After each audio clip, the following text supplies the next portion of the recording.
Because it is the only way to hold office in the imperial court. What is holding office in the imperial court?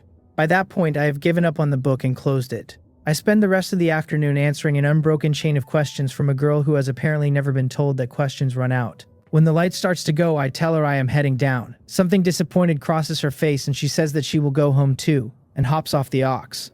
Where do you live? I ask, and offer to walk her back. No need, she says, waving both hands, and tells me goodbye and trots off into the trees. And as she runs, under the hem of the skirt, the small feet in the embroidered shoes turn back into a white tail. She did not say. I did not ask. She goes home humming, and at the mouth of the cave a small green snake is flicking her tongue and looking in every direction at once, and lights up the moment she sees her. Where did you go again? So-chung says, and sighs, because for years now, except in the sleeping months, her sister has been impossible to keep in one place. I went to see So-muk, her sister says, extremely pleased. So-chung is appalled. She only learned the shape today and she is not good at it yet, and asks what happens if she is exposed. Her sister puts her hands on her hips and says that her shape-shifting is excellent. It is not excellent at all, So-chung says, and tells her to look at her feet, and her sister looks down and finds a tail again.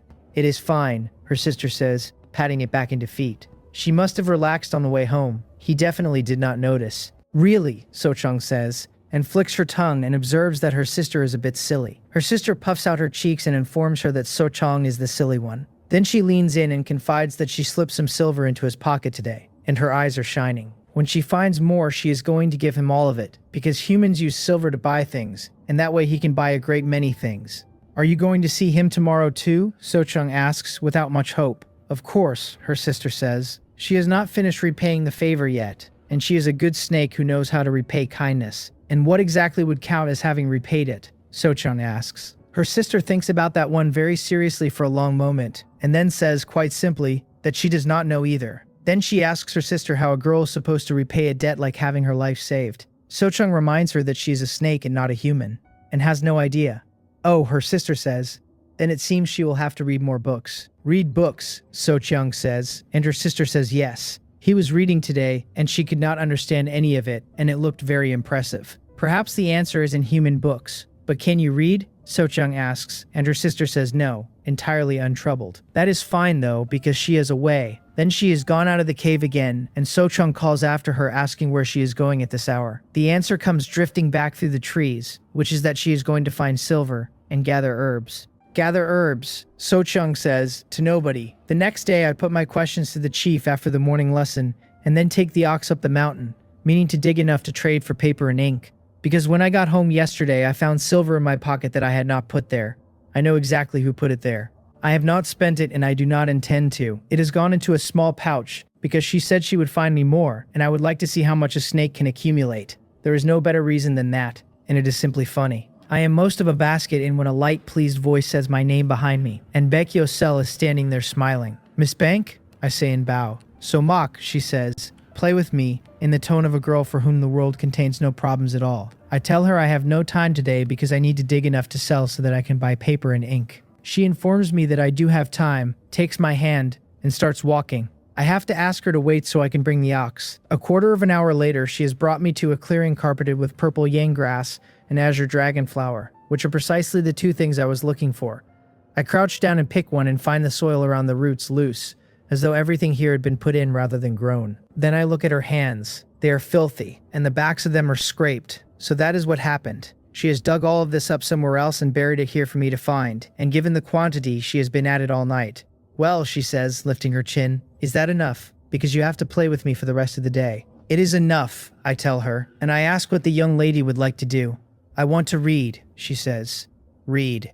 She nods hard and says she wants me to teach her characters, and asks whether that is all right, then produces a small piece of silver out of a filthy hand, and says that she can pay the tuition. In the capital of the Jew kingdom, a maid called Chunhee comes into the young lady's back garden, which always makes her feel she has stepped out of the world and into a different one. There are only two colors in that garden, which are purple and blue-green. The purple is purple yang grass. The blue-green is azure dragonflower. The young lady is in the pavilion reading. Chunhee grew up beside her and has watched her read since she was small, and knows she understands a great many things. Somewhere along the way, the girl became the foremost talented woman in the Jew kingdom, without anybody quite noticing it happen.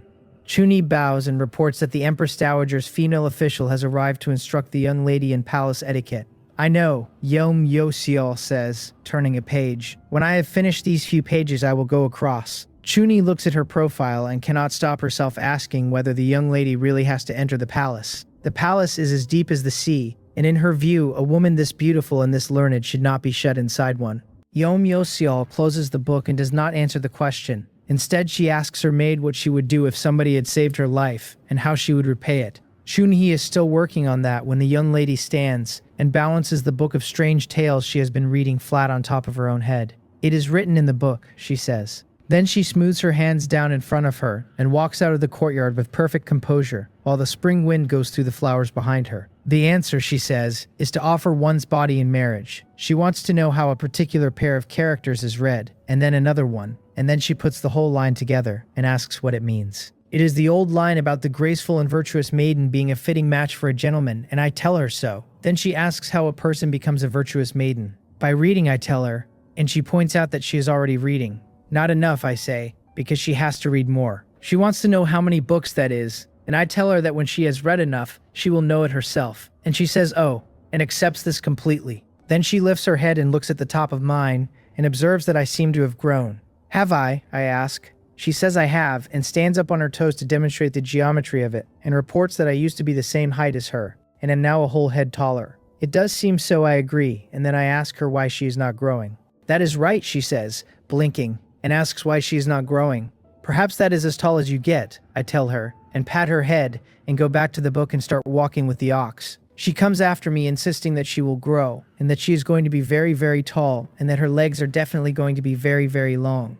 Fine, I tell her, and I will wait. Every time I go up that mountain, she is there. She never says where she comes from, and I never ask about it. When I ride and read, she sits sideways behind me with her feet swinging under her skirt, looking at the clouds in the grass and at the back of my head. Since she started appearing, the time I spend gathering herbs has collapsed to almost nothing. She goes out and digs them and buries them somewhere convenient, and then drags me there announcing that she has found an enormous quantity of purple yang grass and azure dragonflower again. I teach her characters, and she pays me in bits of silver she has picked up. Her luck is good, but it is not that good, and on the days she finds nothing, she is genuinely upset about it. I tell her that a rabbit or a pheasant settles the account just as well. After that, she turns up holding a rabbit or a pheasant in both hands and tells me, seriously, that I should have said so earlier, because rabbits are far easier to find than money. She keeps looking for silver anyway. I said once that books were expensive, and she has decided that her job is to fund my studying. Summer comes and it gets hot, and snakes prefer shade. She stands at the mouth of the cave looking at the sun and does not want to go anywhere. She has formed a theory that if she goes out in that, she will be roasted through the belly and finished. But today I told her I would be taking the ox up, and by her reckoning I have finished lunch and am already climbing. She gathers herself and announces to her sister that she is going out. So Chang lifts her head off a cool stone and tells her to come back early, and does not bother arguing about it anymore. Her sister does not listen, and because that human still has not worked out that he is spending his afternoons with a demon, she takes human form and checks her feet specifically, and finds feet and goes. She catches us on the path she knows I use, and waves, and we go up into the hills on the ox the way we always do, except that the sun today is genuinely vicious. After a while, her vision starts to swim and her head goes light. Then a shadow comes across her face, and she looks up, and it is an oil paper umbrella. Take it, I tell her. It is hot, and you will get heat stroke.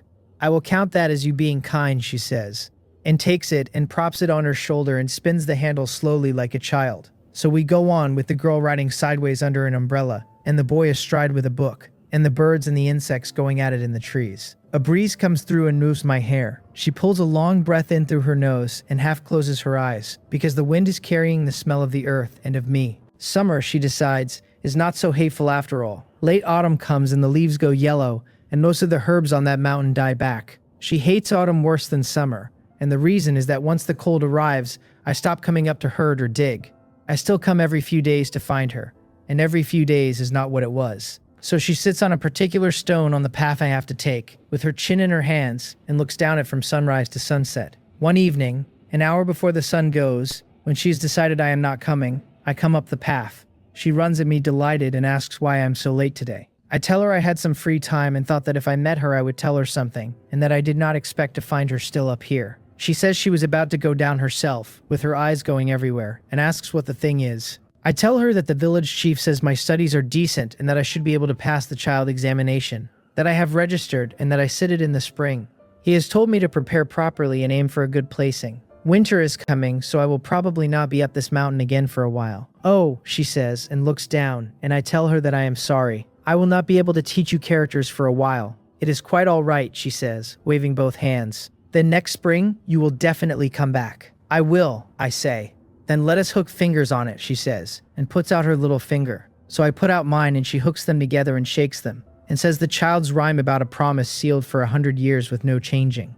Her voice goes all through the trees. She says my name and tells me that next spring she will wait for me here, and that I must not lie to her. And what if I do? I ask her, because it is a joke. You are not allowed to, she says, and pouts at me, because I really will keep waiting. Winter arrives and gets colder, and every morning there is frost on the branches outside my door. I study from waking to sleeping, and then wake up and do it again, and I did not work this hard for my entrance exams in a previous life. I have some silver saved, which just covers the paper and the ink and the food. The village chief sends something over every day, which saves me both the money and the hour of cooking it. One morning I open the door onto a world gone white, with snow coming down in pieces the size of goose feathers. The wind gets into my clothes and puts me straight back a step. Then a small voice from the gate tells me she has brought Brother So his food. The child is round and comes at a run with a food box in both arms. And her name is Wang Young, and she is the village chief's second daughter. Originally the chief sent his eldest, but 4 years have gone by and Wang Young is not 9 anymore, but a girl in the middle of becoming a woman. Aunt Jin, to avoid anybody having anything to say, sends the 3-year-old instead. Everybody in this village knows everybody, and the 2 houses are a short walk apart, so there is no risk in it. I was frankly astonished 3 years ago when I learned Aunt Jin was pregnant again. The village chief is vigorous for his age. I thank Wang Young and take the box and pat her head, and hand her a steamed bun out of it, which she accepts without any ceremony at all. The 2 of us sit on a rock, one large and one small, working through our buns in the snow. Brother, So, she says, looking up with her round face, I have noticed that when you eat, you always look at that mountain. Is there something on it? On that mountain, I say, and I look up at all that white. There is somebody waiting for Brother So. In the cave on Snake Mountain, a small green snake is pushing dead mice at her sister and telling her to eat a little more, and her sister is telling her that she genuinely cannot. Both of them are round in the middle and noticeably wider than they were a month ago. An ordinary snake would have gone under by now. Once the snake clan comes into intelligence and starts to cultivate, the sleeping season gets shorter, and the higher the realm, the shorter it goes. Even so, So-chong started feeling it 3 days ago and has been refusing to give in, because she is worried. Go to sleep, her sister tells her, watching her head bob. Your sister is fine. So-chong shakes her head hard and says she cannot possibly not worry, and asks what kind of snake sheds her skin in the middle of winter, because that is what is happening. Baek Yosol's vertical pupils have gone over like frosted glass, and the white scales along her belly have started to lift at the edges the way a dried riverbed cracks. There are fine splits in the scales at the tip of her snout like old pottery, and the mucus coming off her has wrapped the whole length of her in a waxy shine. It is fine, her sister says, because your sister can take human form and is not like ordinary snakes. But sister, there are no buts, Baek Yosol says, and does her best impression of being angry. Go to sleep or I will genuinely be cross with you. So-chong says she will not, so her sister quietly gets her tail around a stone, and while the small green snake is looking the other way, taps her smartly on the back of the head. So-chong's eyes roll up and she goes over sideways. See you in the spring, her sister tells her, and strokes her head with the tip of her tail, and lies down beside her with her own head toward the mouth of the cave. What is he doing now, she wonders, and decides he is still reading. The snow comes down outside and her thoughts start to come apart. It has been so long since she saw him, and she wonders whether he will forget her. She curls herself into a coil and wonders whether she will be bigger after the shed. She should be. What kind of face will he make when he sees her grown? Will she finally be as tall as him? Then the weight of it takes her, and the last thought goes like a kite with the string cut, and she is gone. The 2 of them lie pressed together in the dark while the snow goes over the mountain, and it keeps going for a long time. And eventually the wind drops and the sky clears. Spring, and I go to Cheongsan County to sit the examination. The country I am living in is called the J Kingdom, and its child examination does not work the way it did in the histories I remember. It runs every year, 3 rounds inside 1 month, and all 3 in the same place, which spares candidates from shuttling between county and prefecture. Passing the first 2 rounds makes you a child scholar. Passing all 3 makes you a licentiate, and if you fail the 3rd, you can come back the following year and sit only that one. A licentiate has standing. He does not kneel to officials, and he is exempt from labor levies and from judicial torture. He may open a school and write documents for other people, and he still pays his land tax. Since there are more licentiates in the J Kingdom every year, The schoolmastering and the document writing are ferociously competitive, and the country is full of poor licentiates. The village chief is one of them. I say goodbye at the village gate, and the chief comes forward and puts a bundle of travel money in my hands. Aunt Jin makes a noise and turns her head away and does not actually stop him. He tells me to sit it well and not to put too much weight on it, and that with my ability I should pass, and that he will wait for the good news.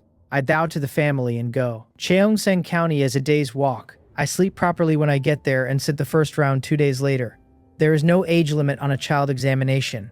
There are boys of 8 and 9 in that hall, and there are men of 50 and 60, and some of those men have been coming back for decades and are still only child scholars. If the entry level is this crowded, the provincial and the metropolitan examinations do not bear thinking about. The book's instruction to enter the court as an official has started to look less like a task and more like a joke. Am I going to sit examinations for an entire lifetime and never hold office? That is a genuine question, and I do not have an answer for it. On Snake Mountain, a small white snake opens her eyes. Her vision is bad and everything on her is stuck to her, and it is unbearable. She works herself against the stone beside her over and over and rubs off some of her new scales getting it done, and finally comes out of the old skin entirely. She looks at herself and finds she is long, 7 feet of her and thicker through than she was. She shakes herself into human form and runs out to the pond, which is flat enough to work as a mirror, and finds a tall girl with a proper figure looking back. She turns around twice to check it from every angle and is thoroughly satisfied. She is taller than him now, surely. He is going to be startled when he sees her. She goes back into the cave, where her sister is still asleep, and pats her head and tells her that she has to grow tall too when she wakes up, and then goes out again. Then she walks to the path he has to use, and sits down on the same stone, and puts her chin in her hand and waits. 1 day, and then 2, and then 3 and 4. She waits and throws pebbles. She loses count of how many pebbles she has thrown, and how many blades of grass she has pulled up, and how many mice have made the mistake of passing. He does not come, and surely he would not have forgotten about her. He will come back. He said he would come back and play with her properly, and she shakes her head hard and closes both fists and tells herself so. 10 more days go by. On one of them, she announces to the empty path that if he does not come and find her, she is going to be angry with him. He does not come. On the 20th day at sunset, she stands up on the stone and cups both hands around her mouth and shouts down the mountain that she is giving him one more chance. That if he does not come, she is really going to be angry. On the 21st, with the dark coming up over everything, she is still standing on it, telling him he has one last chance, that if he does not appear tomorrow, she is really truly going to be angry. On the 23rd, that she is very extremely angry and he will not be able to coax her out of it. On the 23rd, that she is never speaking to him again. On the 24th and the 25th, she sits on the stone all day, and every evening before she goes, she curses him thoroughly and at volume, and the mountain gives it back to her. On the night of the 26th, she sits with her arms around her knees and her face down against them, asking the dark why he has not come back yet. The tears go into her clothes. The stars come out thick, as though somebody had scattered bright sand across the whole sky. The moonlight comes down and puts a faint ring around her. She does not know when she falls asleep, and she does not know how many times she has called me a stinking liar inside her own head, and she is still on that stone.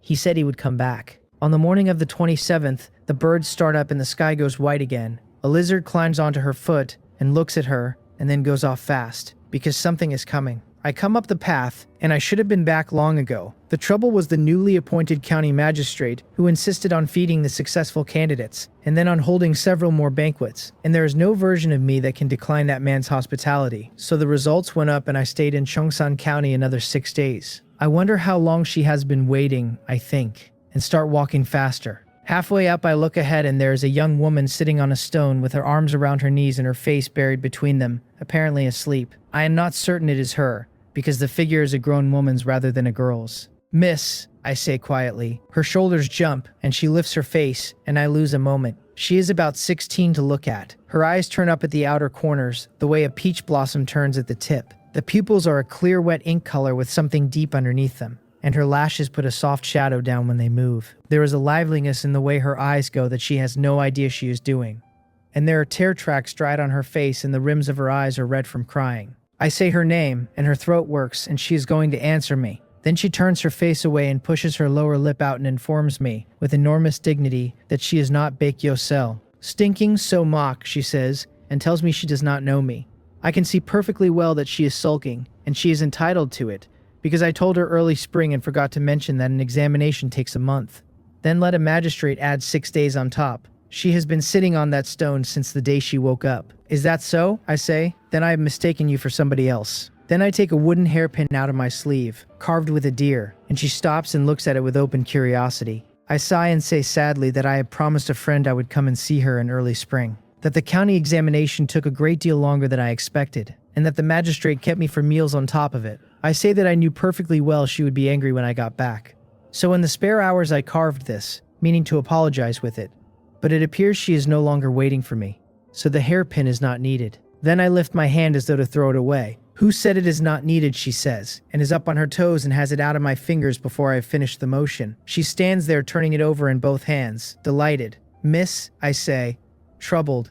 That hairpin is intended for a Miss Bake Yosel, and I reach to take it back. She twists away and shields it against herself and tells me that she is Bake Yosel. But the young lady said a moment ago that she was not, I point out. She blinks at me with a face as clean as spring snow and asks when she ever said such a thing. I stop for a second and then I laugh and agree that the young lady never said any such thing. That is right, she says. Then she holds the hairpin out on both palms and looks up at me expectantly and asks me to put it in for her. So I take it and slide it into her hair. Her eyes curve and she asks how it is and whether it looks good. The person looks good, I tell her, surveying my own work. The hairpin is not much though, so let me practice and carve you a better one. Then I reach for it. She retreats at speed with both hands over her hair and says she wants this exact one. All right, I say, since she likes it. And then I ask whether she has stopped being angry with me. She makes a small noise and turns her head away and informs me that she forgives me in consideration of the gift. She had in fact been extremely angry. For reasons she cannot account for, most of it went out of her the moment she saw me. This humble scholar thanks the young lady for her magnanimity, I say, and cup my hands. You are welcome, she says, and stands in front of me with her smile opening like something in a garden. Then something occurs to her and she comes over and gets up on her toes and puts a flat hand on the top of my head,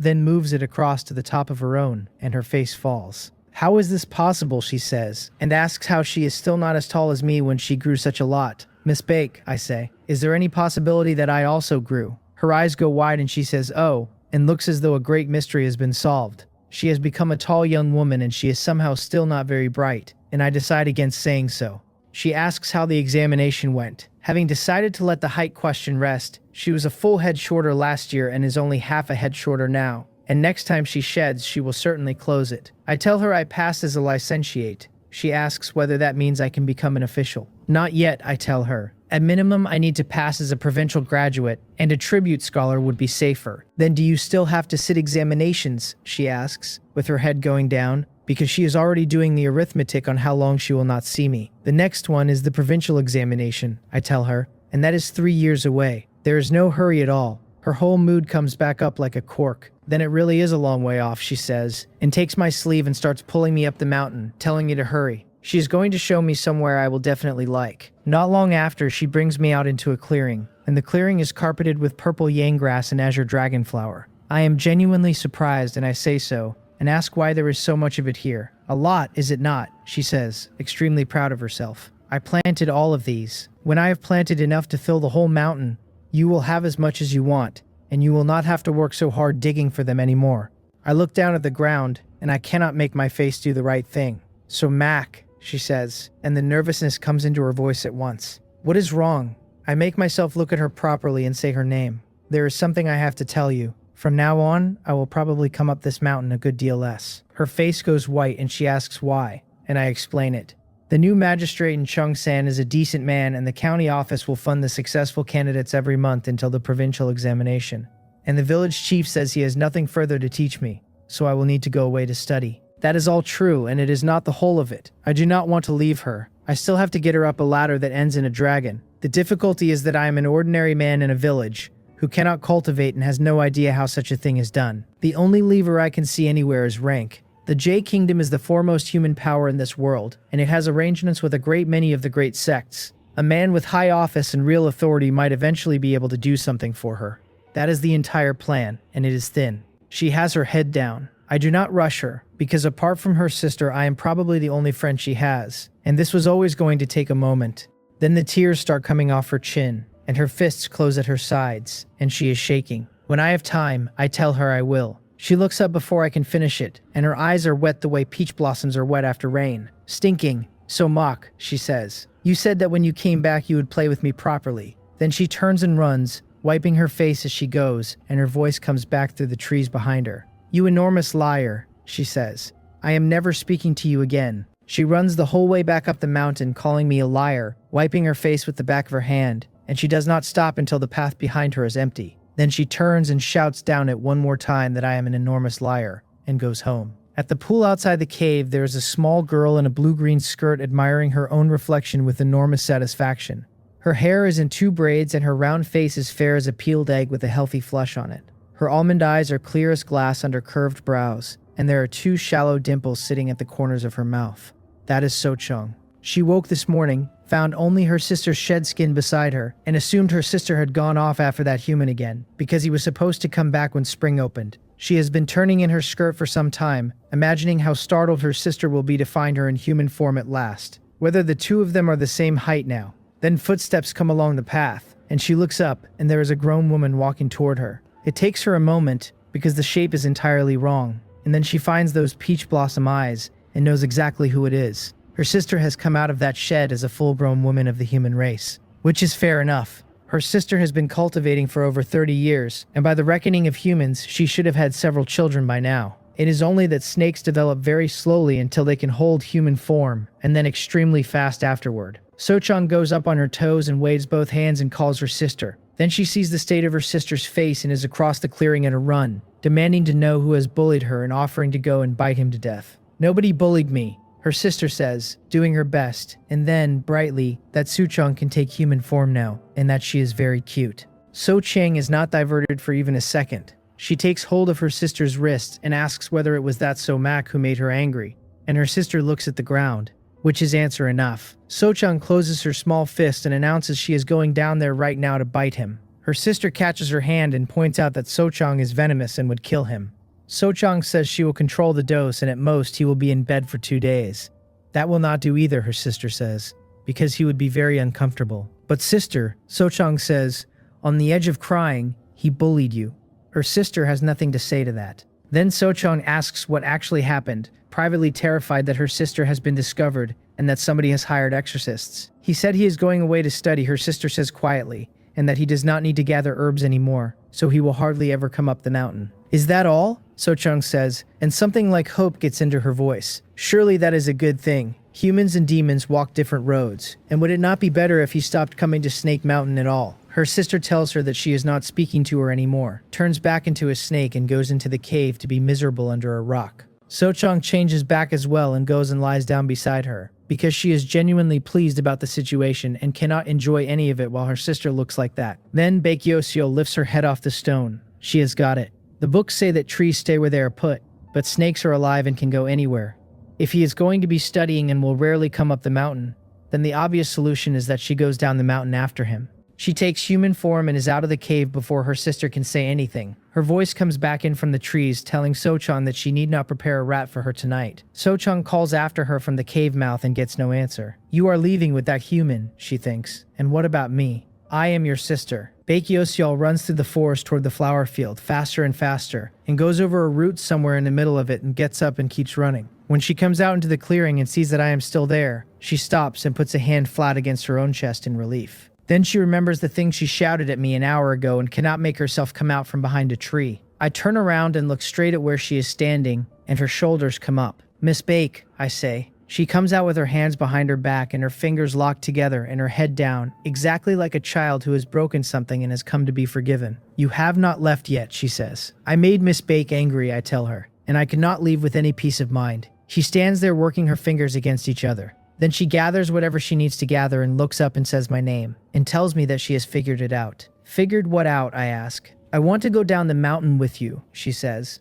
I do not answer immediately, and her head starts to come down again, and she asks whether that is not allowed. Of course it is allowed, I tell her, and then I ask whether her parents would object. My parents died a long time ago, she says. My younger sister So-chung and I look after each other, but she will be fine because she is much better at catching rats than I am, and she will not go hungry. Catching rats, I say. What catching rats, she says, alarmed, and asks whether she said that. Then I must have misheard, I tell her. Then it is settled, she says, and her eyes go into crescents, and she comes over and takes my hand and puts something into the palm of it. It is a scale, silver white and clear, all the way through. What is this? I ask. A snake scale, she says, which she picked up. Then she looks up at me and her face goes serious in a way I have not seen on her before. I know I am very stupid, she says. I get things wrong all the time and I am extremely annoying. So you can scold me and you can hit me, but you are not allowed to drive me away. And if one day you truly cannot stand it any longer, then put this scale under my pillow. In the morning I will behave as though I know nothing at all, and I will go quietly. All right? Wai Hun's voice comes through the door of the Hall of Mental Cultivation, and I let the book go and open my eyes and tell him to come in. He bows and reports that the Empress Dowager is asking me to come and eat with her. I ask whether my mother said what it was about. He says she did not, and then his eyes move, and he offers his guest that it will be about the selection of imperial concubines. I tell him to prepare the carriage. I would very much rather not go anywhere. But the Empress Dowager has invited the Emperor to a meal, and an emperor who declines that invitation is an emperor people can call infilial. It makes no difference at all that she is not my mother and that I was carried into this line sideways. Then I stop him before he can leave and give him something else to do. I want a space cleared somewhere remote and quiet inside the palace. Taoist implements set out in it, peachwood swords, and the rest, because I intend to raise an altar and draw down the spiritual chi of heaven and earth. Nobody is to enter it. He says he will have it done at once. He does not wonder about it for a moment, because in his view His Majesty has gone so far into the Tao that he is now building altars. No emperor in the history of anything has built an altar inside his own palace. What I actually want is somewhere to practice the Choja swordplay. The Hall of Mental Cultivation is large, and it is not large enough for sword work. The moment I start there will be sword chi taking pieces out of the furniture and the walls, and that kind of noise reaches Yom Seno. Under the cover of daily ritual, nobody will look twice. Yom Seno will most likely conclude that His Majesty has become completely absurd and will feel even safer than he does now. And when my realm is sufficient, I will invite him into this palace and find an opportunity to finish it. At Yongsim Palace, I greet my mother and ask after her health, and she comes down off her seat and settles me next to her and pats my arm. She has heard, she says, that I have been obsessed with the Tao lately, that I am even dressed as a Taoist priest now, and this will not do, and I must attend to the affairs of state. Mother worries too much, I tell her. The Prime Minister is a capable official who understands government. He keeps the whole court in good order, and there is nobody who does not call him a sage. I am not worried, so Mother need not be either. The court is a sewer from the top down. Yom Seno runs factions for private profit, purges anybody who will not join them, and sells offices for money, and the Jew kingdom currently has the atmosphere of a house with the beams going. There is a reason he is so anxious to get the 10,000 sword sect standing behind him. The reason is the Yan state on our border, which has been watching us the way a tiger watches something with a limp. He is not a fool, and he knows exactly what they intend. My mother sighs at me and sounds thoroughly resigned, and I am fairly sure she is delighted. Never mind, she says. My younger brother is not much, but he has ability, and if His Majesty wishes to practice the Tao, then let him practice. But practicing the Tao is one thing, and the foundation of a state is another. What does Mother mean? I ask. The Prime Minister has already raised it with me, she says. I am not young anymore, and it is time to select imperial concubines, and the lists from the various officials have all come in. She has looked through them, and the daughters of the official families are perfectly good, and none of them are quite what she has in mind. The most suitable one is still Yom Yosol of the Yom clan. Surely His Majesty has heard of her. Naturally I have, I say. Yom Yosiol is the foremost talented woman of the great Jew, widely read at home in the ancient and the modern, praised by the court and the common people alike. And while I am saying it, I realize that I named a small white snake Yosiol, and have walked straight into the name of the most famous woman in my own kingdom. She is pleased with the praise and her mouth curls, and then she lays out what she actually came to say. By the rights, 10 daughters of prominent houses would enter the palace, and after a year, His Majesty would raise the one with the most talent and virtue to empress. But she has thought about it. His Majesty is practicing the Tao and does not have the energy for so many at once. It would not be good for his health, and the state cannot go a single day without an empress.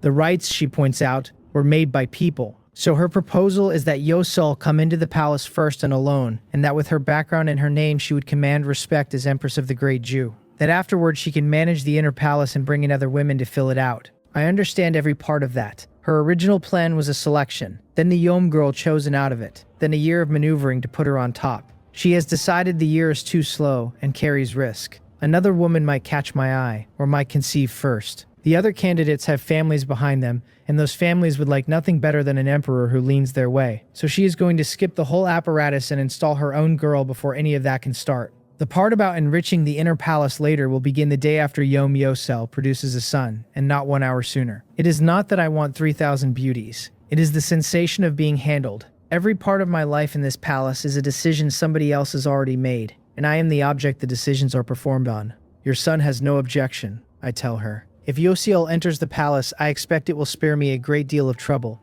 and she will be able to keep mother company as well. The more agreeable I am, the more she likes me. Then she adds the last piece. The elders of the 10,000 sword sect are already inside our borders, and since that is the first sword sect under heaven, we cannot be careless, and must entertain them properly. So when they arrive, Yosiel will enter the palace and the ceremony conferring the title of Empress will be held. The elders can attend, and it will show the great Jew at its most despicable.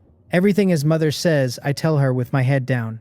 I go back to the hall of mental cultivation and into the book, and I sit in the courtyard with a piece of clear snake scale in my hand. She has strung it on a cord since she gave it to me, and it hangs around my neck now and goes everywhere I go. I put my book down and look up towards Snake Mountain, because it is about time to go and collect her. Yesterday she said she would pack and wait for me on the small path at noon. Up at the cave, Sochung stands at the entrance with her nose going and asks whether her sister is really leaving. Do not worry, her sister says, and pats her shoulder. She will come back to visit often, and once she has the shape of life down there, she will bring Sochung along, because Somak is a very good person. Fine, Sochung says, wiping her eyes. Then be careful down there, because humans are all extremely bad, and sister is so innocent that anybody could deceive her. That will not happen, her sister says, lifting her chin. Sister is very clever, and besides, Somak will be there. I am afraid he is the one who will sell you, Sochung thinks, and does not say. What she says out loud is that her sister must never show her true form in front of humans, and she says it twice. Then they say goodbye, and Baekhyosol comes down the mountain very happy, and finds me at the rock on the small path. She has a chicken in one hand and a rabbit in the other. This is lunch, she says, shaking both of them at me. She will cook it once we are down. Good, I tell her, and I look forward to Miss Bake's cooking. She informs me that this young lady's cooking is very good indeed, and I tell her I believe her, and we go down Snake Mountain side by side and into the village. Every woman in Stonebridge Village comes out for it. They tell me the young lady beside me is truly beautiful. They tell each other she looks like something out of a story. Auntie Lee and Auntie Wang and the rest are not flattering anybody, because none of them has ever seen a woman like this in their lives, fair and clean as new snow. So I give them the account I prepared. She is the daughter of a friend of my late father, and she was living in a kingdom to the north where there is fighting. She fled with her parents and both of them died on the road. I recognized her in town today and brought her back because she had nowhere else to go. The story does exactly what stories like that do. Every woman in the village is immediately heartbroken on her behalf, and they carry her off to ask after her. By nightfall, the whole of Stonebridge Village knows that a girl more beautiful than anything in a temple painting has come to live at the orphan's house. I show her the small wooden building beside my own, which used to hold tools, and which I have cleaned out. With new bedding on the bed, I apologize for it. It is not making do at all, she says, waving that off, and sits down on the bed and says it is so comfortable, and that she usually sleeps on rocks. I say nothing. What I meant, she says quickly, is that the bed my sister and I share is very hard, like a rock. As long as Miss Bake likes it, I tell her. I like it very much, she says, and privately concludes that Sochung's warnings were unnecessary, because this human is extremely easy to manage. Then she goes off to make lunch, and I sit in the courtyard with a book, and a while later I notice a great deal of smoke. When I look up, she is coming out of the kitchen black to the elbows and crying, telling me that it is on fire, that the kitchen is on fire. In the back kitchen of the Minister of Right's residence in the Jew kingdom, Yom Yosiol is cooking. Her maid Chunhee is helping, which is to say that Chunhee is standing there with nothing to do. The young lady does the cutting and the young lady tends the fire, and she does both with an ease that makes the maid marvel again at how one person can be like this. Capable in the hall and capable in the kitchen, learned and beautiful. There cannot be another. When it is finished, the young lady has Chunhee carried out to the courtyard, where a woman in a green dress is waiting. This is the young lady's friend, and in all these years Chunhee has never learned where she comes from. She arrives without being announced and leaves without being seen to go. Chunhee does not ask, because it is not her business, and all she can tell you about the woman is that she is very nearly as beautiful as the young lady herself. The young lady calls her Sochung. Chunhee sets the food down and bows and withdraws, and Yom Yosol pushes back her sleeves and ladles out a bowl of chicken soup and hands it across. It has been a long time since you ate your sister's cooking, she says. Taste it and tell me whether it has got worse. Sochung looks at her with a complicated face and says she has not been back to the Dragon Palace in a very long time. Yom Yosiel puts a piece of braised rabbit into her sister's bowl and says that once the matter is settled she will go back. So-chung says her sister's title, and her voice climbs and tells her it is useless. Even if you have found his third lifetime, she says, what of it? In this life he is an ordinary man again. His span is not 100 years, and at the end of it he will be dust like the others. Her sister does not answer, and serves her rice. So-chung stands up so fast the bench moves and asks whether she has forgotten what he said to her before he died. Yom Yosel says nothing at all. So-chung looks at a woman who has been doing this for 3,000 years, and everything goes out of her at once, and she sits back down.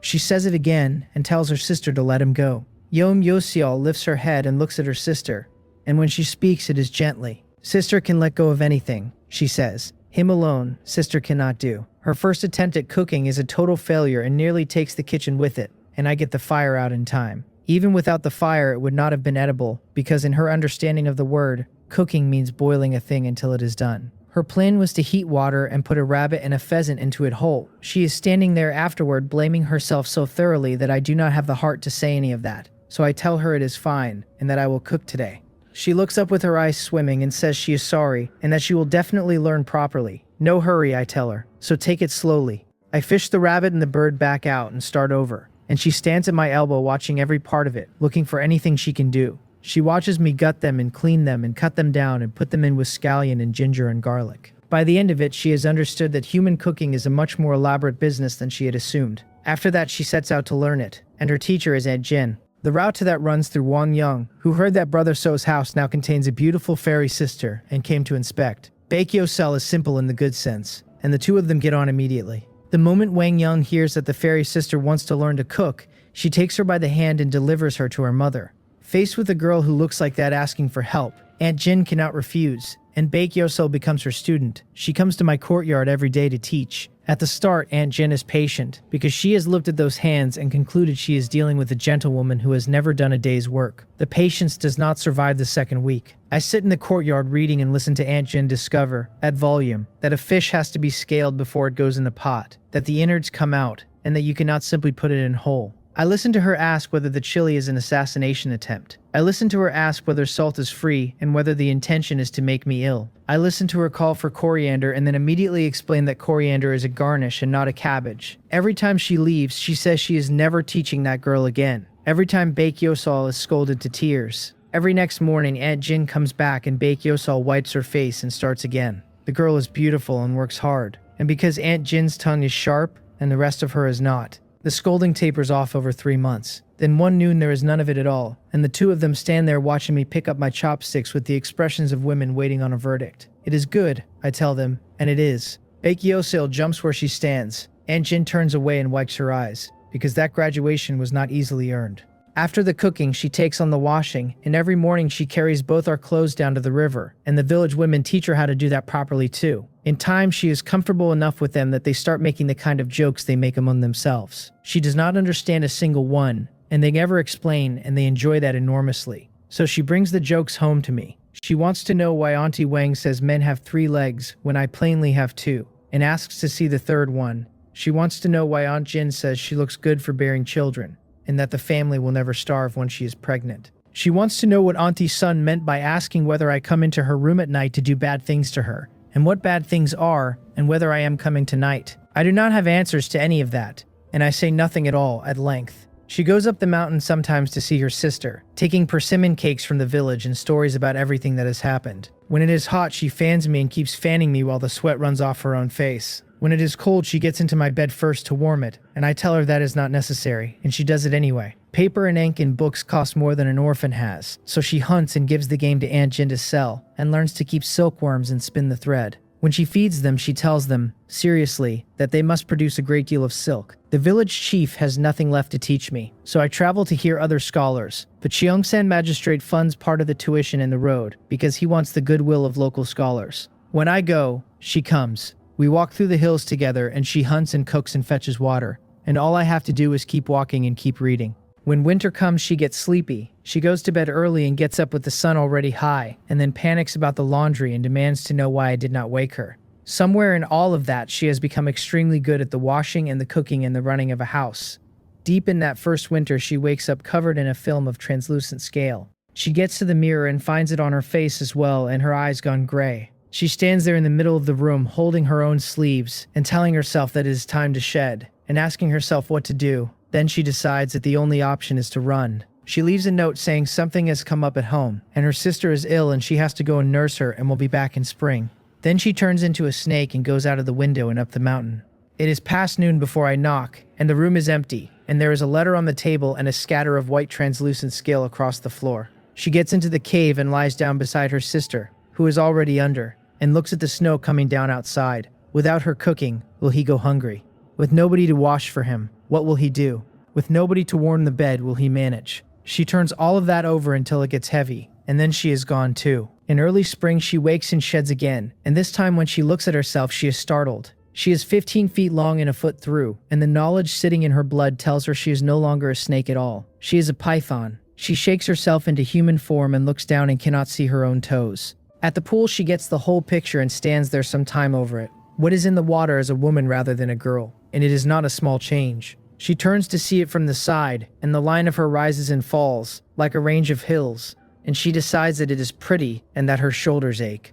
Then she adjusts the two offending mountains, sighs, and heads down because half a year has gone, and she wants to know whether I have been eating. She calls me from the courtyard gate, and I look up, and it takes me a moment to arrive at Miss Bake. Who else would it be, she says, and comes in, and I find that my eyes are following her around the yard. She notices and stops and asks whether she is strange, and goes slightly hot about it. Not at all, I tell her. We have not seen each other in half a year, and Miss Bake has changed a great deal, and I am not used to it, and I apologize for staring. So am I prettier than before, she asks, playing or uglier? Prettier, I say, because it is true. She used to be clear the way a young girl is clear. She is still clear, and there is something else laid over it now. Then look more, she says, and her eyes curve. If it is you, so Mac, I do not mind. That would still not be appropriate, I tell her. Why not, she says, tilting her head. I am pretty so that you can look at me. I try to explain that there are differences between men and women, and she says she does not understand it, and she genuinely does not. With anybody else, she would keep the distance without being told. She does not dislike me, so as far as she can see, the rule does not apply. In her view, I simply have a number of strange principles. 2 more years go past like that. Every winter she goes up to sleep, and every spring she comes back longer and thicker, and her human shape does not change at all. Then one day she comes back from the river and starts watching me. She watches me while she eats. She watches me over the top of the laundry. When she has nothing to do, she sits down opposite and watches me directly. Is there something, Miss Bake, I ask, and put the book down. Yes, she says, nodding. So Mac, when are you going to marry me? I choke on my tea badly enough to need a moment and ask her what she just said. I said, when are you going to marry me? She says, perfectly calm. Why do you ask? I manage. Because Auntie Lee told me to, she says, and straightens up. Auntie Lee said that I am unmarried and you are unmarried and we live in the same yard and we are both adults. So why have we not married? Auntie Lee said her son was already a father at your age. Miss Bake, I say once I have my voice back. 2 people marry when they like each other. But I like you, she says, blinking, and asks whether I do not like her. Then what is the relationship between us? I ask her. Friends, she says immediately, and I tell her that this is the trouble. Liking somebody as a friend is not the same thing. Then what kind of liking is enough? She says. And she is honestly confused, because nobody has ever told her that liking came in varieties. It is hard to say, I tell her, but if one day Miss Bake understands it, then she will know whether she wants to marry me. And on that day, she says, if I still want you to, will you marry me? I look at her for a second longer than I mean to, at those peach blossom eyes waiting on an answer. Yes, I tell her. Half a month before the provincial examination, we stand at the village gate with a bundle each, and the chief's family in front of us. I ask whether the village chief will not try it this year, since a licentiate may sit the provincial examination as well. Never mind, he says, shaking his head, because he is 50. Going would only waste the travel money, and it is better spent on clothes for Wang Yung. Then he tells me to study hard and sit it well, and that they will wait for the good news. It is fine if you fail, Aunt Jin says. Look at your village chief. He has been sitting it for decades and never passed. As long as you want to keep taking it, you can keep taking it, and if it truly comes to nothing, you can open a school like he did and scrape along. She knows perfectly well that some men sit that examination until they die without becoming provincial graduates, because she married one. I know, Aunt Jin, I tell her, and I will do my best. Good that you know, she says. And do not go doing anything stupid over a bad result, because you still owe this family a great deal of dry rations. Then she pulls Bake Yosiel aside and says something to her quietly, and puts a face veil into her hands. On the road, I asked what that was about. Aunt Jin said I looked too good, she reports, and that the county town is full of idle young men who will make trouble. I am to be careful, And once we are inside the walls, I must wear the veil and never leave your side. Aunt Jin is right on the facts. As a licentiate, I could not protect her from a determined nobleman's son. What Aunt Jin does not know, what Baek Yosel herself very likely does not know, is that she is already a cultivator at the Dragon Gate realm, and one step from forming a golden core. Her talent is as absurd as Changwei's was. If some idle young man does try it, he is the one in danger.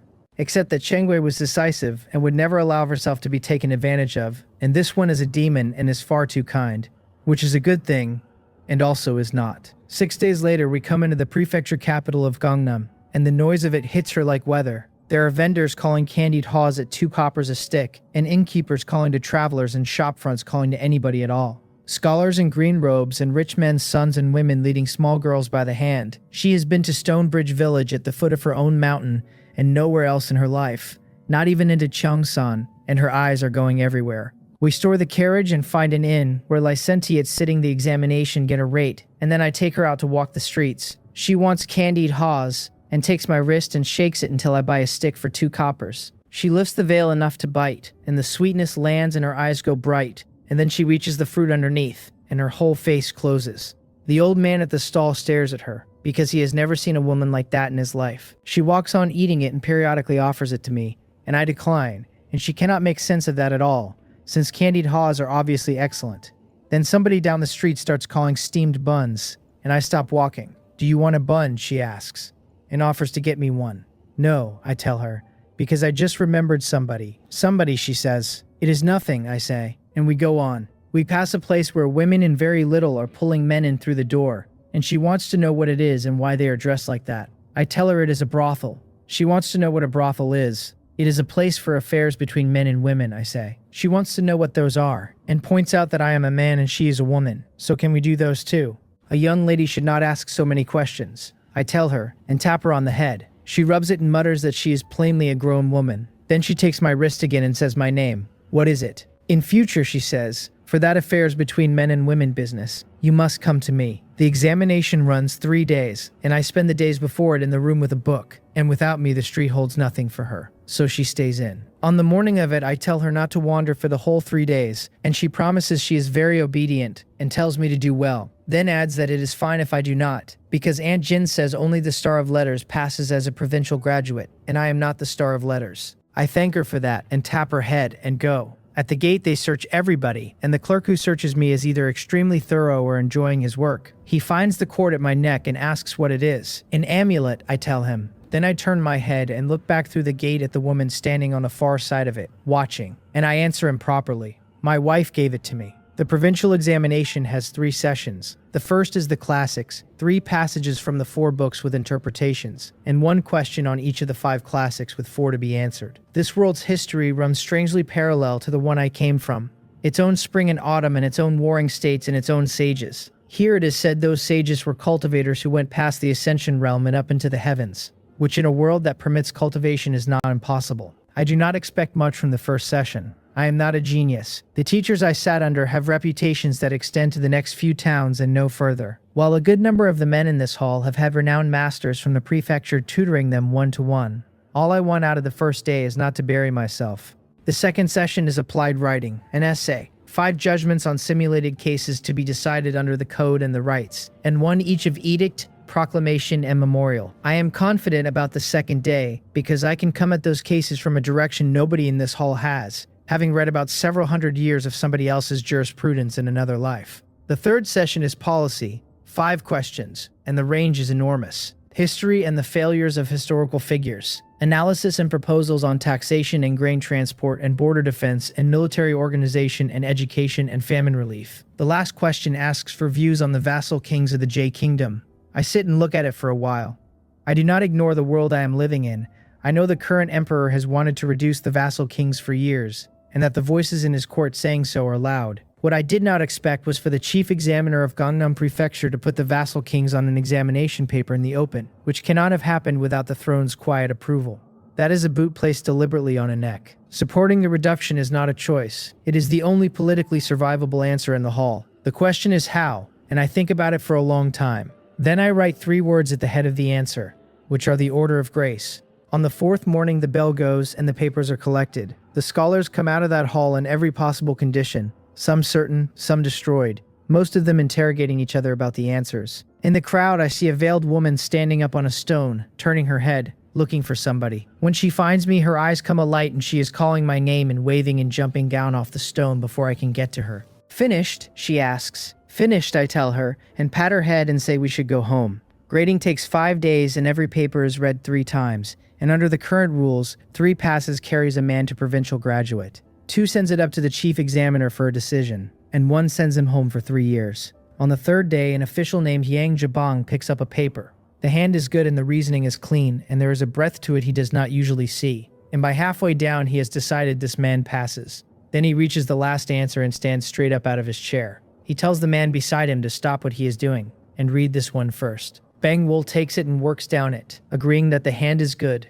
that the classics are a little thin, that the rest is strong, and the policy is stronger, that it can be admitted. Then he reaches the last answer and stands up as well, and reads it again, and then again. The other officials in that room want to know what is wrong with the 2 of them, and put down their own work and come over. Then all of them are standing around one sheet of paper reading the same paragraph repeatedly. A quarter of an hour later, Yang Jabang carries it into the chief examiner's room. "Master Jiang," he says, bowing, and offers a paper that requires his review. Jiang Changji is a Hanlin academician and the head of the Hanlin Academy, and although the post is a leisurely one, the man's reputation is enormous. His seniority is greater still. The emperor trusts him completely, and the current prime minister was his student. He is in Gangnam as chief examiner this year, mostly because he had nothing to do in the capital and wanted to travel. "Leave it there," he says, without looking up. "I will finish this one first." "Master Jiang," Yang Jabang says, and arranges the words carefully. The 5 colleagues in that room have all read this paper, and all of them believe it should pass. Jiang Qiangji looks up. A paper needs 3 readers and this one has had 6. 3 passes means it need never come to him at all, and here it is on his desk.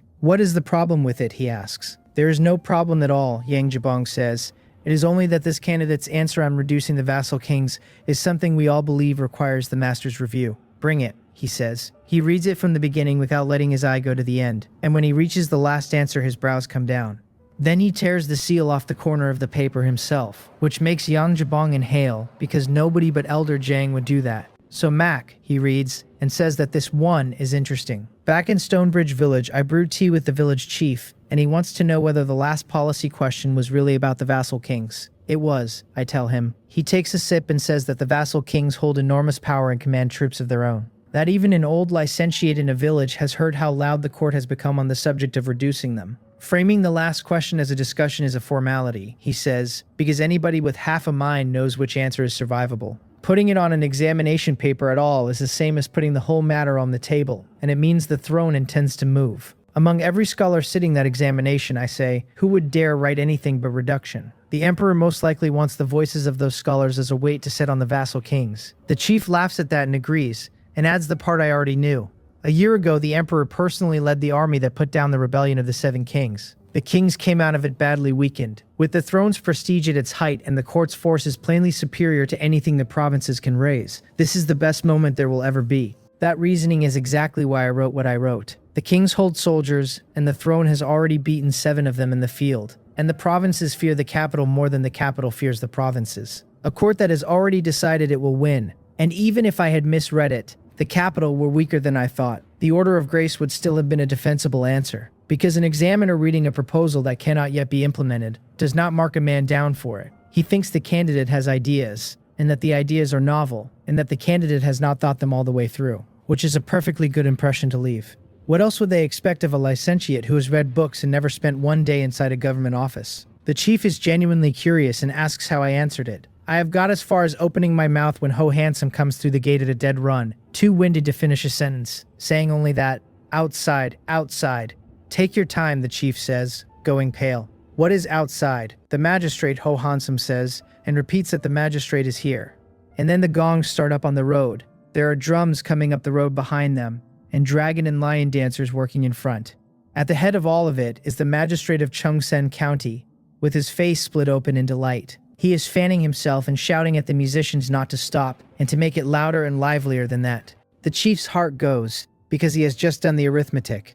The results are posted tomorrow afternoon, and today the magistrates across Gangnam Prefecture receive the list in advance. since a list that has left the examination hall stops being a secret. And the only man from Stonebridge Village who sat the examination is me. Somebody in the crowd points and tells the magistrate that is Brother Mo, and the one beside him is the village chief. And the two of us come out of the courtyard and bow. "No formality," Magistrate's son says, and pulls me upright with his own hands. "Provincial graduate. So," he says, and then corrects himself to provincial champion. "So, from today this official will be walking in your reflected light." The chief says the word champion out loud, once, as though checking it. He had thought passing it all would be a blessing on the whole village. What has actually happened is that his orphan has come first in the entire province. "Magistrate's son, I say, you are too kind, and without your sponsorship I doubt I would have passed it all." He waves that away and says the first place is the product of my own learning, and that he merely lent a hand, and while he is saying it he is glowing.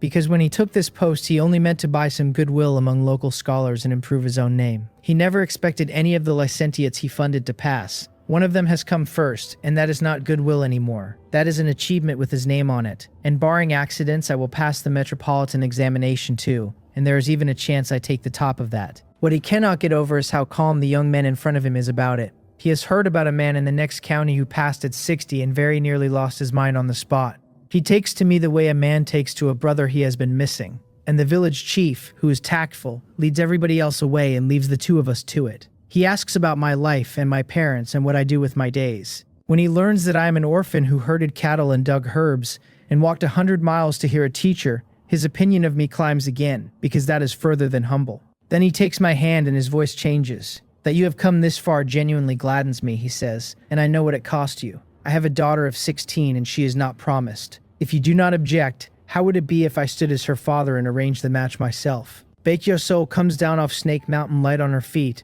and gets about 10 steps into the village before the women have her surrounded. They are congratulating her because her So-Mak has become a provincial graduate. She will be a provincial graduate's wife.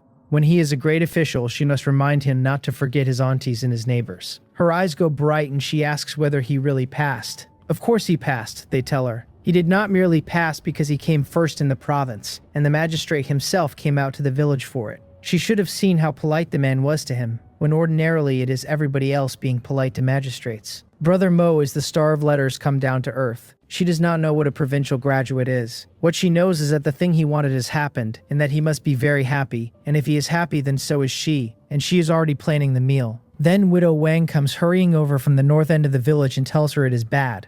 The magistrate is trying to arrange a marriage for So-Mak, she says, and means to give him his own daughter.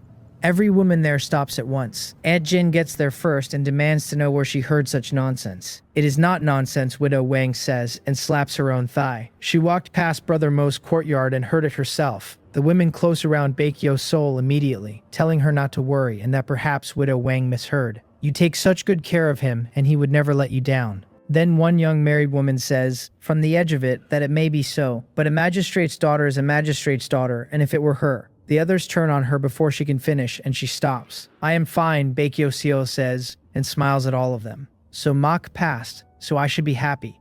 I will go and cook him something to celebrate." Then she walks off, and every woman standing there watches her back going up the lane and knows precisely how fine she is, and none of them can think what to do about it. The girl is beautiful, and she is also, as far as any of them know, a girl from an ordinary family with nothing behind her. What man refuses a magistrate's daughter? She walks home not knowing what the feeling in her chest is called. She knows what marriage means. Marriage is a man and a woman together and not parted. If So-Mak marries another woman, does that mean she has to leave him? Will he agree to it, and will he not want her anymore? She comes around the last corner and sees me at the gate seeing off a man in official robes, and she gets behind a rock. We look extremely cordial from where she is standing. When he has gone, she comes in, and I tell her she is back. "Yes," she says. "I have good news," I tell her, "because I have become a provincial graduate." She makes a small sound of acknowledgement and keeps her head down, and I ask what has happened.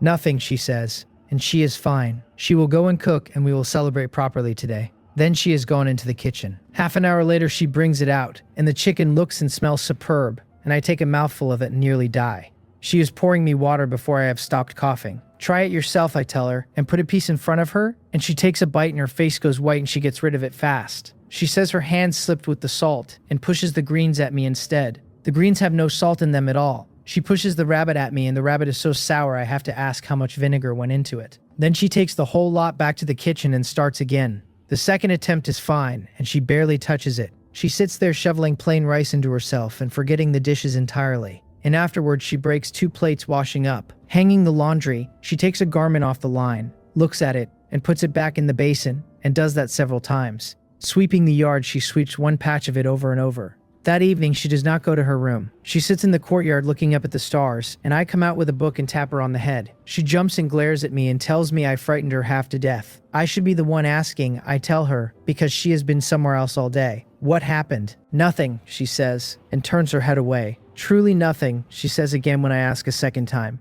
Then never mind, I say, and sigh. I had thought I was important to you, and that you would tell me things. It seems I flattered myself, and I turn to go back inside.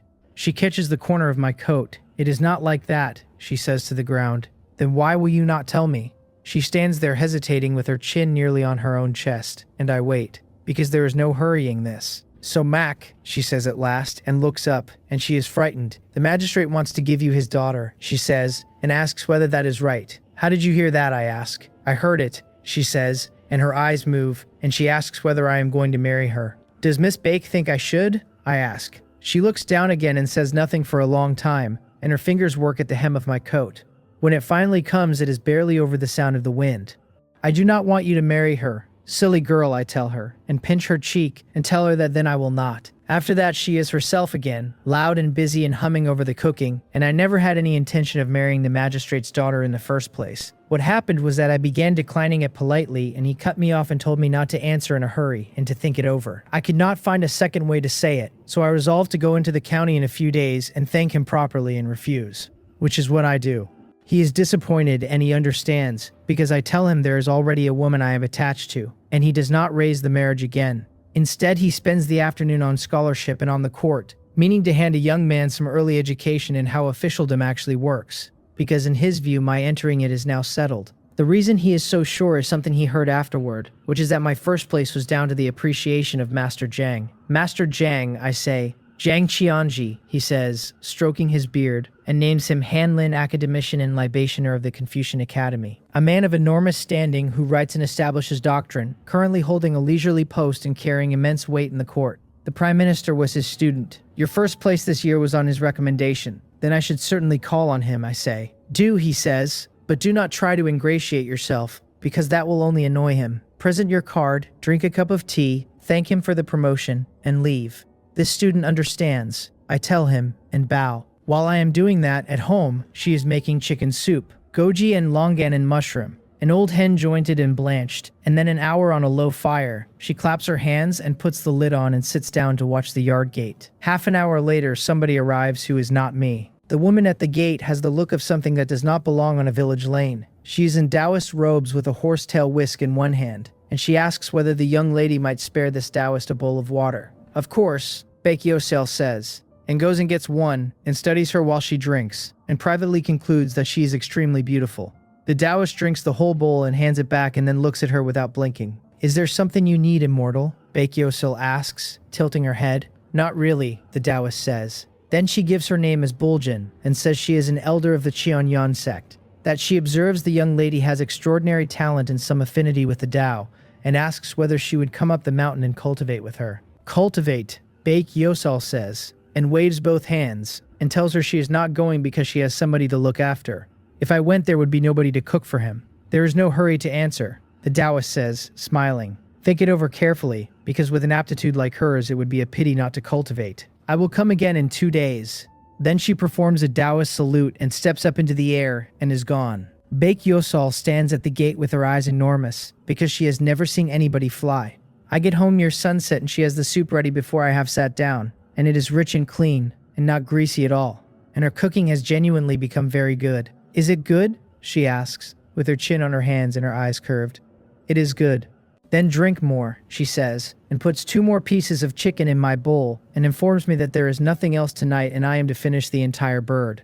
Then what will you eat? I ask. The leftovers from lunch, she says, entirely matter of fact, because it would be a waste otherwise. I tell her to eat some of this and she says she's not hungry, and I tell her to have a couple of bites at least or it is wasted. She agrees on the condition that I feed her and opens her mouth. So I do that, and she chews it looking extremely pleased, having decided that food handed to her tastes better. Then she remembers her afternoon and tells me a female Taoist came to the courtyard. A Taoist, I say, and she tells me the woman was so beautiful. She said she came from the Qianhian sect and is an elder there, and that I have some affinity with the Tao, and she wants to take me away to cultivate. I know that name. The Qianhian sect is the first sect inside the Jade Kingdom, an orthodox house with a genuinely good reputation among ordinary people. It is said they teach without discrimination and will take members of the spirit race if the wish for the Tao is real. It is also said there is a female elder in that sect, whose true form is a vermilion bird. The bowl of water was a pretext. She passed this village, saw a white snake with talent like that, and stopped. Did you agree, I ask. Of course not, she says, waving it off, because if she left there would be nobody to look after me. I put my spoon down and look at the oil turning on the surface of the soup. What is it? She says, and asks why I have stopped when there is more than half a pot left. I make myself look at her and ask whether, if she did not have to look after me, she would go to the Qianhian sect. She goes very still, and her eyes start to move. So mock, she says, and asks what I mean. Affinity with the Tao is a hard thing to come by. I tell her, I think you should go. I am not going, she says, and she is on her feet before I have finished. You have the talent for it, I tell her. You should not be shut up in a place this small when there's a much larger world waiting for you. But I like it here, she says. Listen to me, I tell her. I will not listen, she says, and puts both hands over her ears and shakes her head. I will not listen to any of it.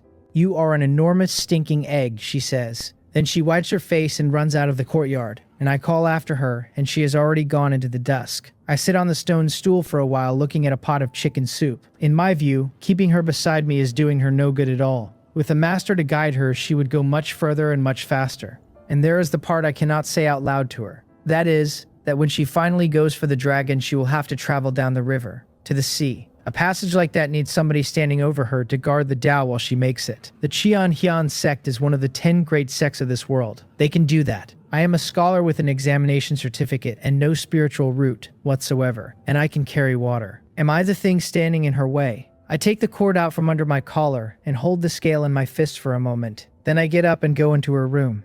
There is nothing in it. A bed, a stool, and a dressing table that Aunt Jin did not want a year ago and gave to her. It is bare, and it is spotlessly clean. On the dressing table there is a small stack of rice paper sewn together along one edge, and when I open it the whole thing is covered in small neat handwriting. It is an account book, or it starts as one. 2 pounds of duck at 70 coppers, 3 of pork at 60, and tofu at 8. Then a note that she spent too much on groceries today and that she is never going back to the Huang village market because the meat there keeps getting dearer. That she will catch a pheasant on the mountain tomorrow instead and save the money. Except that So Mac has his examination coming and she must buy mutton. She has heard mutton is better for the body. The next day says there is no need to buy anything because the cellar will hold 2 more days, that she gathered herbs and caught 2 chickens, and will sell one and stew the other, and that Auntie Huang keeps trying to beat her down on the price, and she will not have it. The day after that is addressed to the silkworms, instructing them to hurry up and spin, because once they are done she can weave, and once she has sold the cloth she can make clothes. So Mac is leaving for the prefecture capital at the end of the month,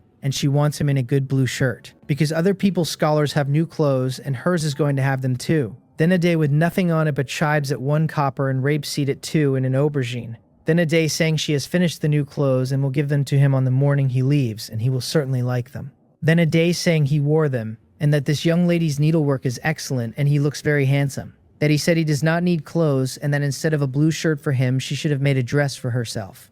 And that she does not need one because the hemp she has is perfectly good. Then the prefecture capital. Is this what a human city is? And it is so lively. He walked around with her and bought her candied haws, and the candied haws are delicious. Today he saw a bun stall and said it reminded him of somebody he used to know, and she wants to know whether it was a woman. And what is a brothel, and what are the affairs between men and women? He never says. But that is all right, because when the time comes she will simply do the affairs between men and women with So Mac. Then 3 days in a row, he has gone into the examination hall and it is boring without him. It is still boring, and why is there another day of this? Going home, going home. Then the last one. So Mac has passed and become a provincial graduate and everybody is praising him. She did not expect him to genuinely be the star of letters come down to earth, although she does not know what the star of letters is. That magistrate said he wants to give him his daughter. She's very unhappy about it. She does not want to leave So Mac, and she does not want So Mac to be with other girls, and she does not know why she has these thoughts. But he said he will not marry the magistrate's daughter and will go into the city tomorrow and refuse. And she is very happy. and she must work hard and become better than every woman in the world so that he will not be able to bear to leave her and will not marry anybody else. I close it and put it back exactly where it was, and I look at the pillow on the bed. You can scold me and you can hit me, but you are not allowed to drive me away. And if one day you truly cannot stand it any longer, put the scale under my pillow, and in the morning I will behave as though I know nothing at all. I will go quietly. On a rock halfway up Snake Mountain, she is throwing pebbles down the slope one at a time. Enormous stinking egg, an enormous bad man. She is not speaking to me for 2 whole days, stinking. So Mac, and bad so Mac. She never wants to see me again. Forever, and then a month, and then 7 days. Then, after a pause, that they should make it 3 days. She stands up on the rock and shouts down the mountain that she does not want to see me for 3 days and that I can starve. Then she sits back down and gets her arms around her knees and puts her face into them. Then it would be better if I came and found you in 3 days, I say. It has been under 10 breaths since she stopped shouting. She jumps up off the rock and turns for the trees, and I get her wrist before she can go. Stop running, I tell her. If you run again, I genuinely will not be able to find you. I do not want you to find me, she says, and wipes her face badly with the back of her hand. But without you, there is nobody to cook for me, I say. You would not want to watch me starve. She makes a small furious noise and puts her head down and mutters that I can starve to death. Enormous stinking egg. I turn her around by the shoulders and wipe the corners of her eyes with my thumb. Stop being angry, I tell her, because I have not driven you away. Really, she asks, and I tell her really. But Yosiel, do you truly not want to go to the Cheonhyeon sect? She looks up at me with her eyes full. Then if I go, she says, will you come with me? That would be difficult, I tell her, shaking my head. I am a scholar and I have no talent for cultivation at all. Then I am not going, she says, and sniffs. Entering a sect like that, I tell her, is what countless people spend their whole lives wanting.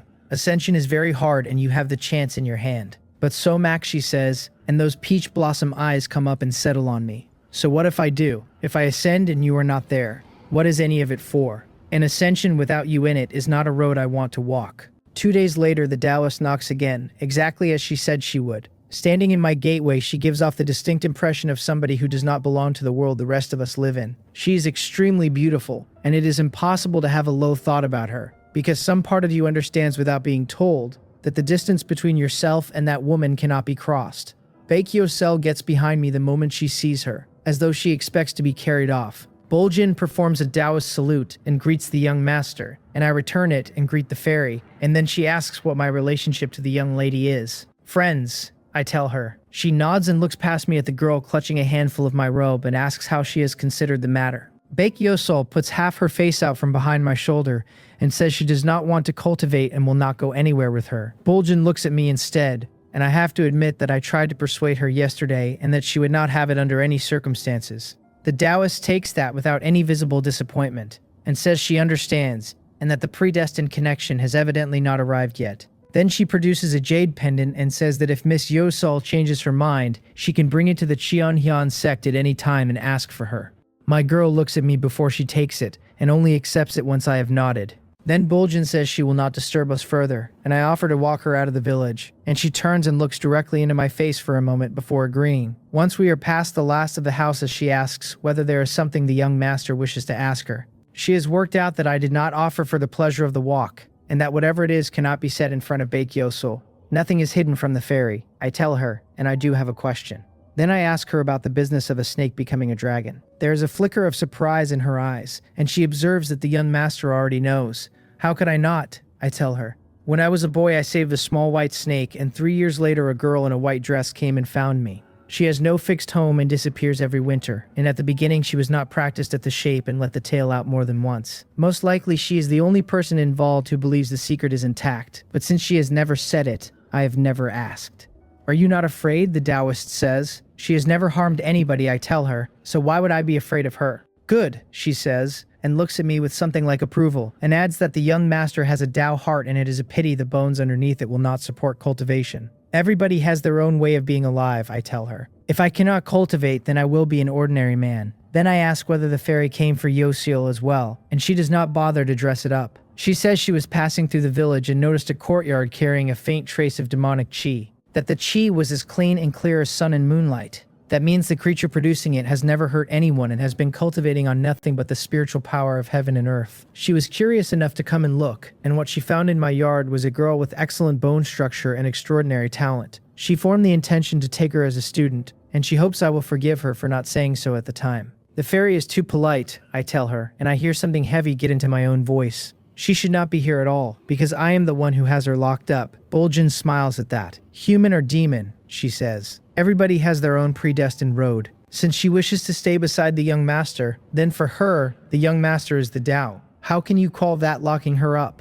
I do not have anything to say, so she answers the question I actually asked. Becoming a dragon is not easy, and a snake first becomes a python. That is the plainest stage of it, and requires avoiding the things that eat snakes, including men, and finding land with enough spirit in it, surviving sickness and disaster, and above all, overcoming the laziness and the instinct of a low creature and continuing to cultivate anyway. There was a tribulation attached to that stage, she says, and because the young master saved her, she has already come through it, and is a white python now. After that comes the change from python to boa, and in addition to the men who hunt snakes, there are now cultivators to consider. She tells me that Miss Yosol carries the look of atavism and the potential to become a dragon. That makes her considerably more likely to be hunted by people who know what they are looking at. She asks me to make sure the girl is careful. I tell her I will remember it. After the boa comes the gyo, and that is the critical passage for her whole race. They call it walking the gyo. It happens in the season of torrential rain, when the rivers rise and the flood runs, and the snake uses the weight of that water to carry herself downstream toward the sea.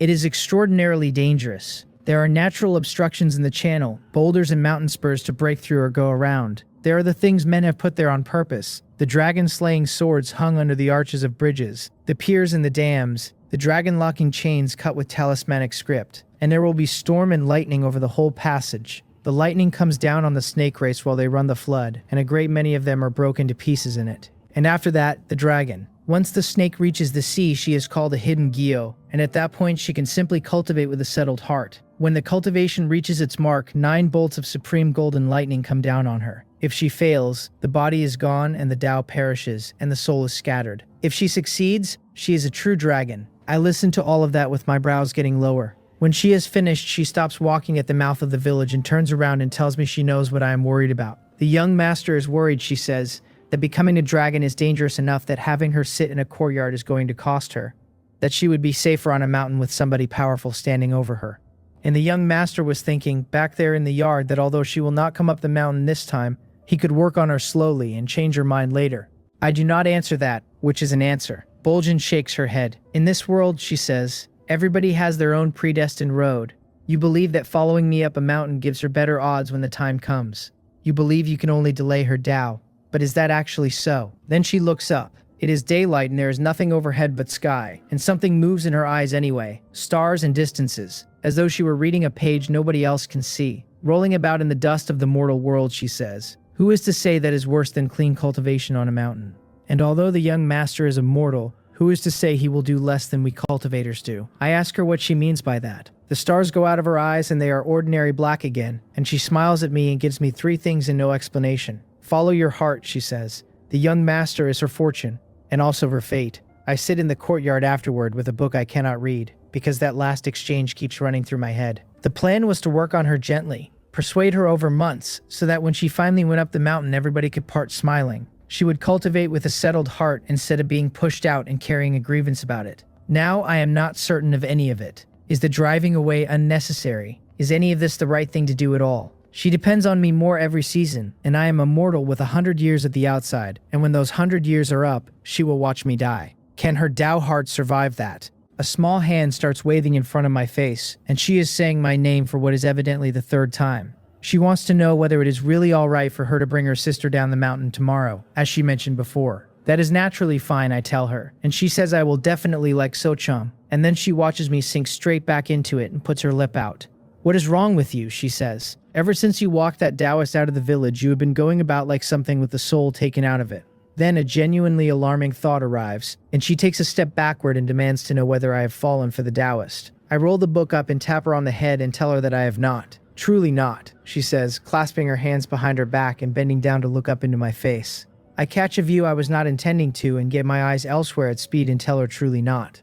That is good then, she says, patting her own collarbone. You frighten me half to death. Then she wants to know why I look so low, and I tell her it is nothing and not to mind me. She puts her lip out again, because how is a snake supposed to not mind that? At noon, she brings out mutton stewed with radish and goji, which she cooks for me every so often. It took me some time to work out where that started. Auntie Jian told her once, in the way village women say these things to each other, that mutton is good for a man and gives him more energy. Baek Yosol did not follow the implication at all, and concluded that it gives him more energy for reading. I have never had the heart to correct her. She washes up and comes out and finds me sitting exactly where she left me. She does the laundry and hangs it, and I am still sitting there. She sweeps the yard and I am still sitting there. And at one point she puts an embroidered shoe down on my foot and stands on it, and I do not react. By dinner, her cheeks are puffed out because she does not like me like this, and what she wants is to see me pleased with the day. After dark, she decides she has a solution, grabs my hand and tells me to come with her. Where, I ask, and she says to a place that will improve my mood, and she has me up and out of the courtyard before I can produce an objection. We climb and go on climbing, and after some considerable time, she brings me out on the peak. The stars are all the way across the sky. The mountain is high enough that they are not above me so much as around me. It is like standing inside the whole wheel of them, close enough to put a hand out and take a fistful. Is it not pretty, she says, with her hands on her hips and a great deal of pride in it. It is pretty, I tell her, and ask why she brought me here. Because you were in a bad mood, she says. Before she came down the mountain with me, whenever something unhappy happened, she came up here, and as long as she shouted it out into the air, her mood improved immediately. She does not come often now. When I ask why, she explains with total seriousness that it takes over an hour to get up here from the village, and it is tiring. These days, she generally just cries on the rock halfway up and scolds me while she is doing it, the way she did last time. I have nothing to say to that either.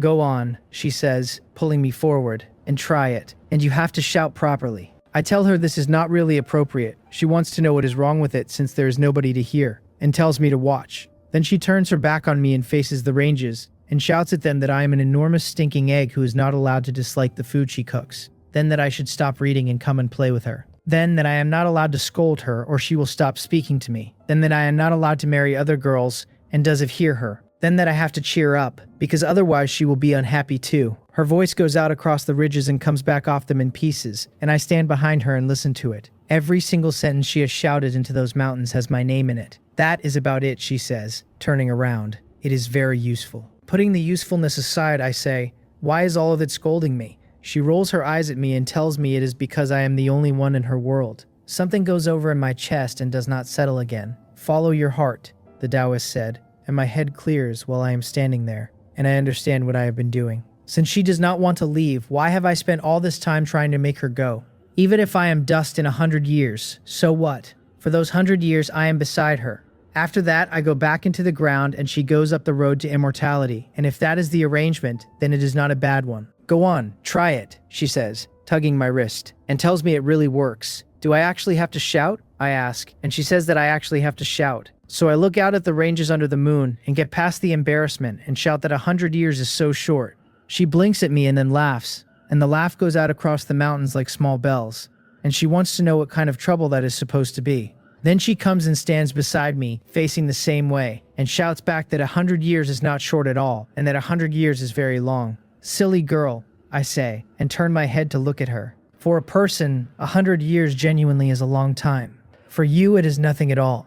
In the morning, she comes up the path with a girl in a blue-green dress in tow. Her own face is lit up, while the girl behind her is looking at the ground and plainly does not want to be here. She pulls her into the yard and introduces her sister as Baekchung-ru, who came of age this year, and says that she calls her Sochung and that I may as well do the same. The two of them are both beautiful, and they are not the same kind of beautiful. Baek Yoso has the figure and the peach blossom eyes and looks like somebody you could sell a bridge to. Sochung is slighter and her eyes are careful, and she gives every impression of being the cleverer of the two. I stand up and bow and greet Miss Sochung, and Sochung lifts her chin and makes a small contemptuous sound at me. So you are the man who stole my sister, she is thinking. Now I see her once or twice a month and I sleep alone as a snake every night. If it were not for my sister, and if cultivating alone were not so boring, I would not have come down this mountain at all. Her sister, without appearing to move, gets a tail out and taps her smartly on the backside. Sochung flinches, bites her lip, and produces the human courtesy she has evidently been drilled in, greeting the young master and saying that from now on she and her sister will be troubling him. Miss Sochung is too kind, I tell her, since her sister has been looking after me for years.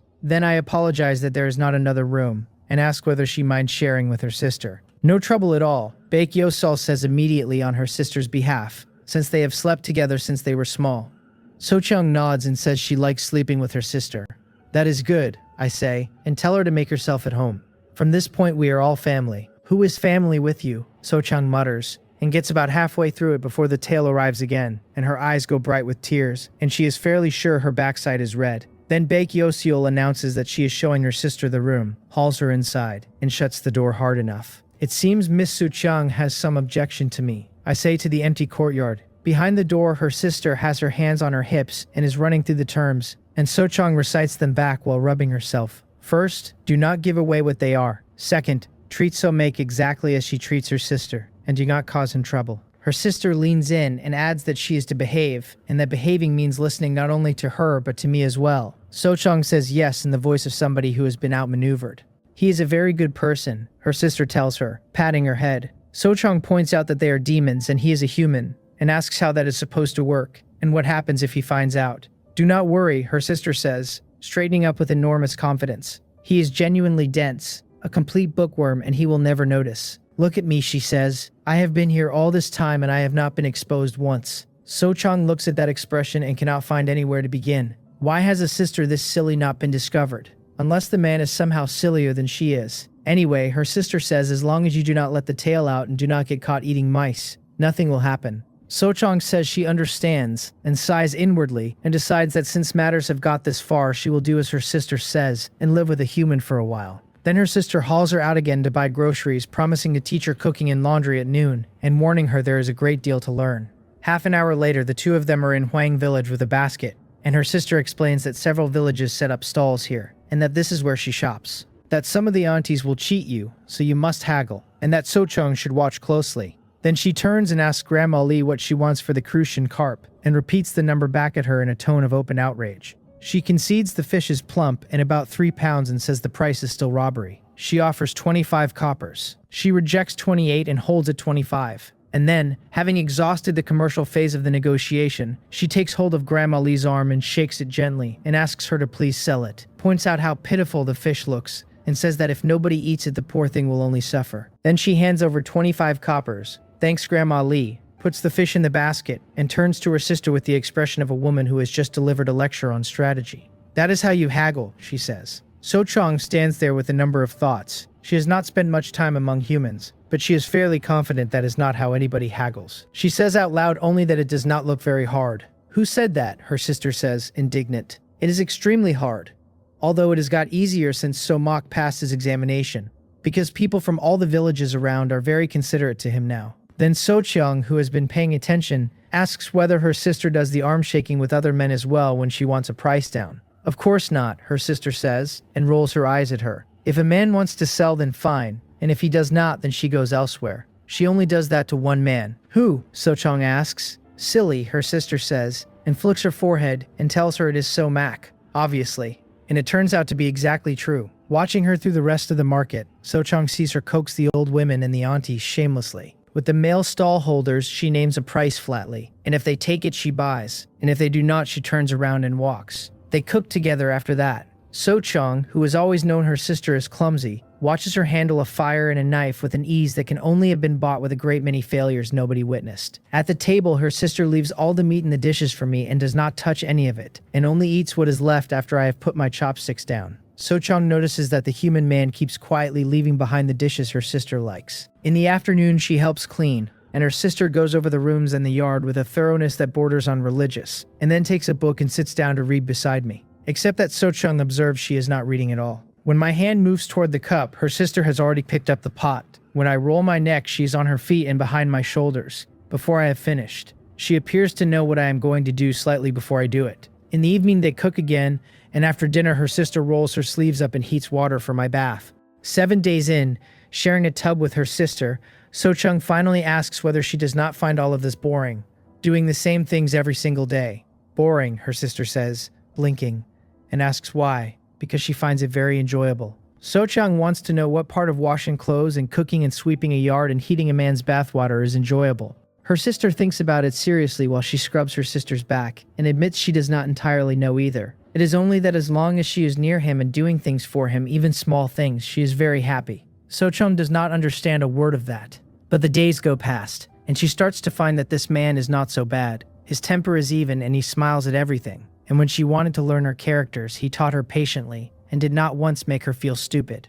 10 days after that, she catches herself having got used to the whole arrangement. Then, on the 17th day, her sister makes a mistake while drawing in the essence of the moon, and in the morning she is pale and weak, like a mortal with a chill. So-chung takes one look at her and tells her to rest, because it is not serious, and a couple of days will fix it, and offers to handle everything. Her sister is doubtful, since it took her 2 full months to learn the housework, and So-chung has had barely half of one. So-chung says she can manage, and asks how her sister proposes to work in that state, and whether she would prefer to have the tail come out in front of him. So her sister gives in. I am up by then, and So-chung tells me her sister is unwell but not badly, and that no doctor is needed, and that a few days will do it. I go in and look at her anyway, and Baekhyosol tells me the same thing and says it has happened before. I conclude it is a minor cultivation problem, mostly because So-chung is not frightened. Then I leave, and she sits up in bed and watches through the window while her sister collects my clothes and folds them one at a time. So-chung does it well, and that is the problem. Something in Baekhyosol goes strange watching it, because those are her tasks. By noon, she feels much better and cannot sit still and wants to get to the kitchen, and So-chung pushes her back out and tells her to rest. Then So-chung carries the dishes out and apologizes for not being much of a cook, and I tell her honestly that she cooks very well. She is pleased and tells me to eat more, and turns and tells her sister to eat as well. Her sister picks at it. The cooking is genuinely good, and it is good that I like it, and there is something sitting under her breastbone that will not move. In the afternoon, lying down, she watches through the window while So-chung pours my tea and works at my shoulders. She watches me teaching So-chung her characters. She hears me tell So-chung that she is very clever, and the thing under her breastbone gets heavier, and she cannot work out what is wrong with her, or whether she is getting worse. In the evening, Aunt Jin hears that Yoseol has taken a chill and comes over with medicine in a gourd. Tells her to drink a bowl before bed and heat another in the morning, and she will be right in no time. Yoseol thanks her and takes it, and then her head goes down. Aunt Jin looks at that and asks what is wrong. Nothing, Yoseol says quickly, and that she is fine.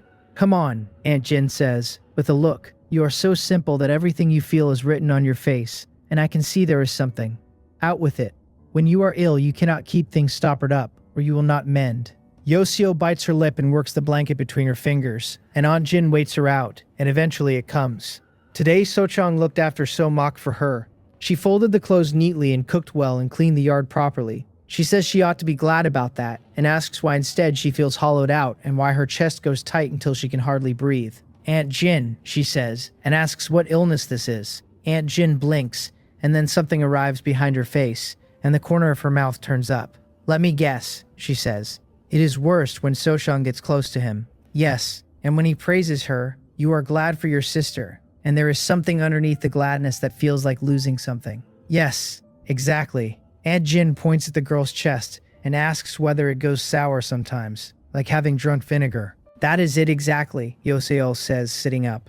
She has never felt anything like it and demands to know how Aunt Jin could possibly know. Silly girl, Aunt Jin says, and sighs, and taps her lightly on the forehead.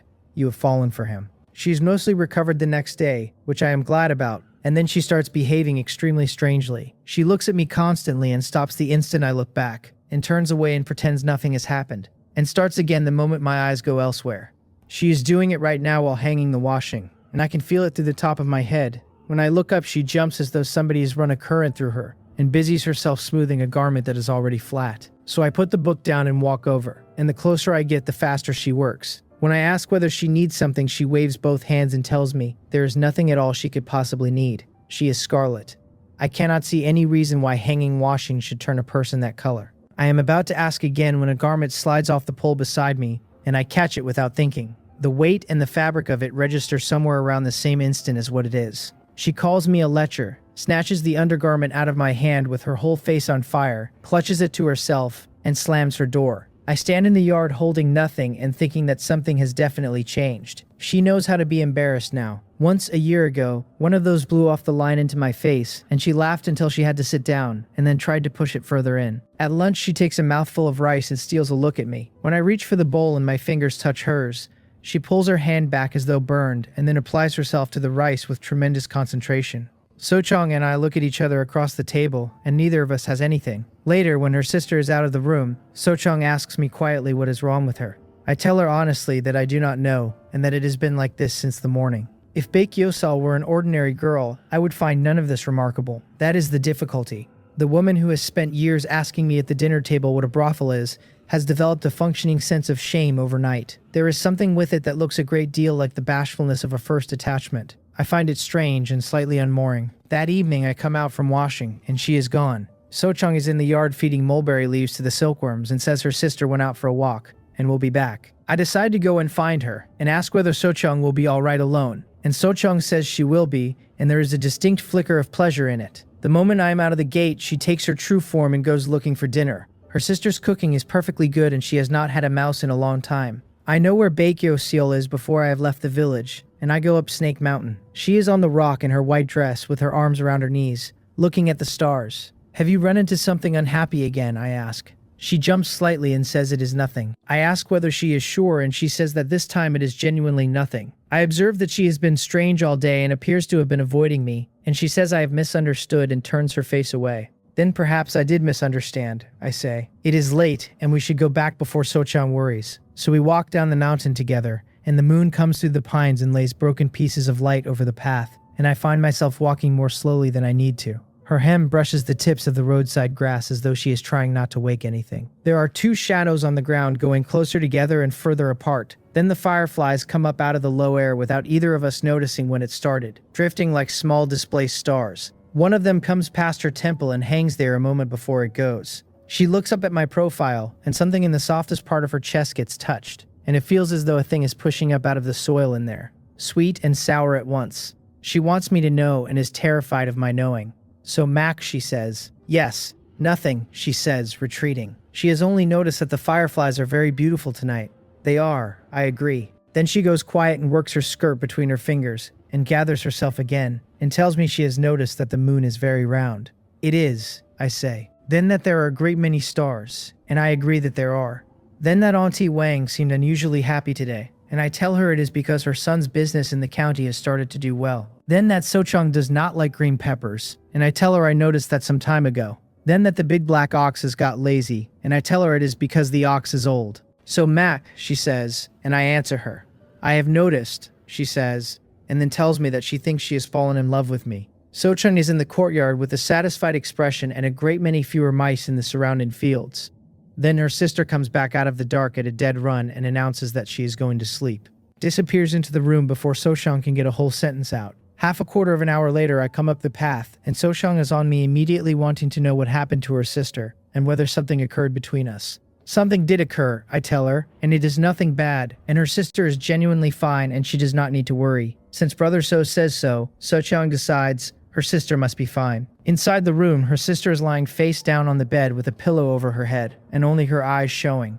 She is kicking her heels against the mattress and telling herself that she said it, that she actually said it. After a long while, the mortification burns down and she surfaces and finds a second thought waiting underneath it, which is that she cannot work out why she was embarrassed at all. Liking somebody is liking somebody, and she only said what was true. And then she ran down a mountain without waiting to hear whether he had anything to say back, which she now recognizes as the actual mistake. She rolls onto her back and holds the pillow against herself, and looks at the ceiling. Does he like her? And surely he should. He said once that when she understood what the other kind of liking was, she would know whether she wanted to marry him. Surely this is that. So will he marry her? And does what he said then still stand? The longer she works on it, the worse it gets, and she wants to go and ask and cannot make herself. She is looking forward to the answer, and frightened of it in the same breath. She says out loud several times that this is unbearable, and that she was never like this before. So-chung comes in to find her sister rolling around the bed like something coming loose, and asks what is wrong.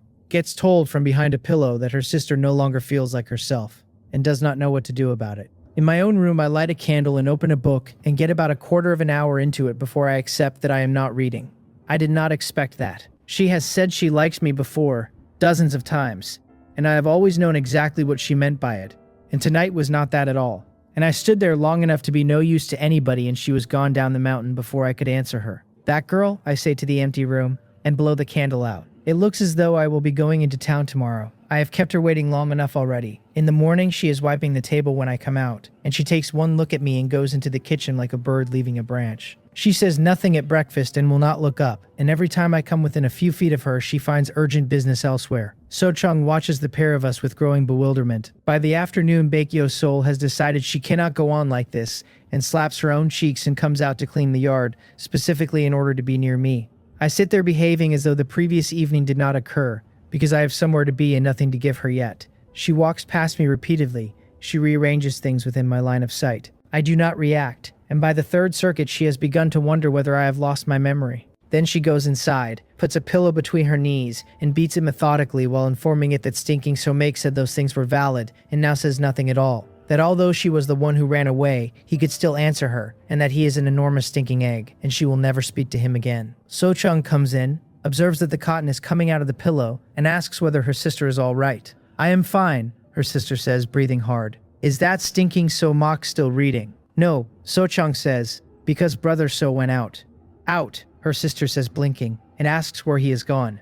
To Shongsan Town, So-chung tells her. He said he was going to fetch something, and that you were not to worry, and that he will be back in a couple of days. On the third day, in the residence of Magistrate San Siwon in Cheongsan County, the magistrate comes into the guest courtyard beaming. Blacksmith Ro's apprentice has been round, he says, to report that the piece is finished. Asks whether I want to collect it now. Naturally, I tell him, and I thank him again for the 2 days of hospitality, and promise to return the gold he lent me. He tells me not to rush, and that it is only a little gold, and he means it, because the loan is the best thing that has happened to him this month. He had been agonizing over what to give me that would not look crass, and would still deepen the connection, since once I am in the capital we will see each other rarely. The difficulty was that I have money now and want nothing, and have refused gifts from every wealthy landowner in the county. So when I turned up asking to borrow gold to have something made, he very nearly laughed out loud. He produced an ingot immediately, and introduced me to the best smith in the county. I gave the man a drawing, and since it is a small piece with no inlay and only light engraving, it takes 2 days. He would not hear of my staying at an inn.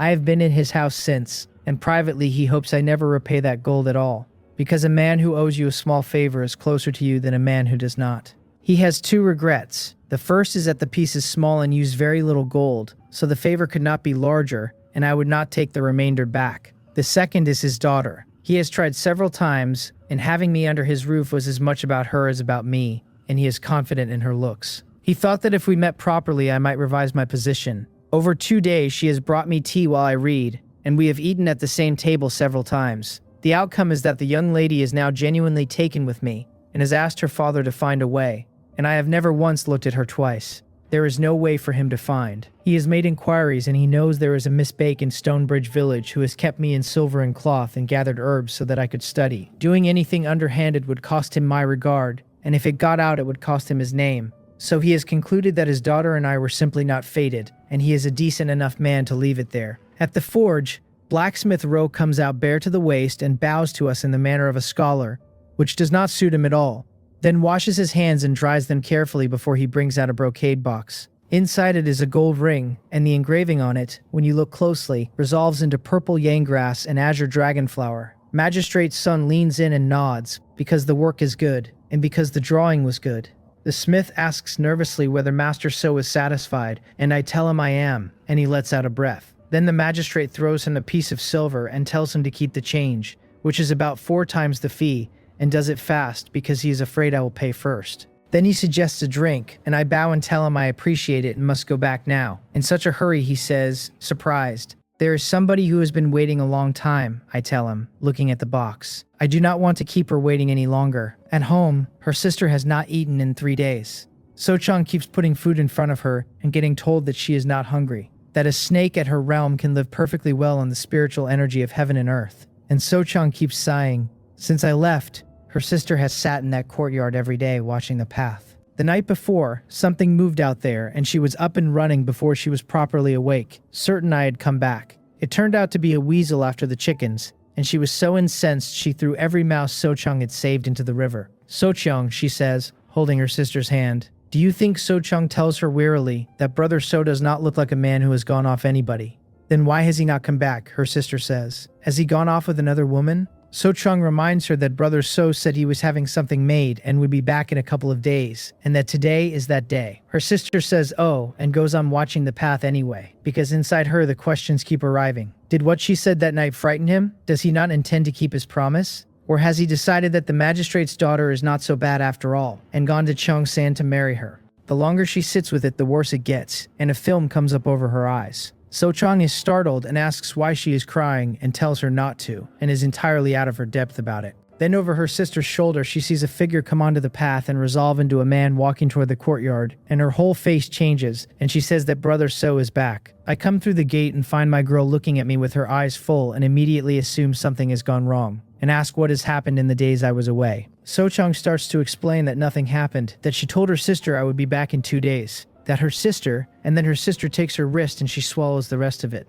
So I look at the woman in front of me, with her head down and her cheeks wet and her nose gone red. I work out roughly what has been going on in this yard for 3 days. I hand So-cheong the jar of wine and tell her to run it down to the village chief, because it was a gift from the magistrate. She takes it, looks at the two of us, and goes fast, because she understands exactly what she is being given and she has no objection to it. Her sister is an estate only one person here can fix. Then it is the two of us in the courtyard, and she is holding her hem in both fists and sniffing. It is pitiful, and I am also aware that it is quite funny. Stop crying, I tell her, wiping under her eyes with my thumb. I came back, did I not? She does not answer or lift her head. I tell her I brought back 2 sticks of candied haws and that they are in my bundle, and ask whether she wants them, and she says nothing. I tell her the osmanthus cake from the Bang family shop is good, and that I brought some, and she says nothing to that either, and only bites her lip. Which is fair. She said something enormous to me 3 days ago, and I produced no reaction whatsoever and then vanished. For 3 days.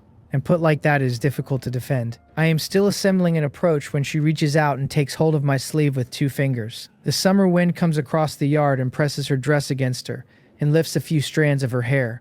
Brings the smell of the trees and the grass and the turned earth with it. So Mac, she says very quietly, I was wrong. What were you wrong about, I ask, because I genuinely do not know. I should not have been angry with you in my heart, she says, and her voice starts to go. I should not have kept wanting an answer out of you. And I definitely should not have called you an enormous stinking egg behind your back and said that what you promised before did not count. Then she looks up, and her eyes are swimming. I will be very good from now on, she says. I will not have little tempers anymore. I can just like you privately, and what you said before. I can pretend I never heard it, and I do not want you to marry me anymore either. But do not leave me behind again, please. The tears come off her chin and go into the dirt, and I reach out and take her face and hook them away from the corners of her eyes. Silly girl, I tell her. You did nothing wrong, and I am not leaving you behind, and you are already very good. And who told you that what I said before does not count? She stops. I explain that the reason I went to Cheongsan was to have something made for her, and that it took 2 or 3 days. That Cheongsan is far enough that it was simpler to wait there and come straight back with it.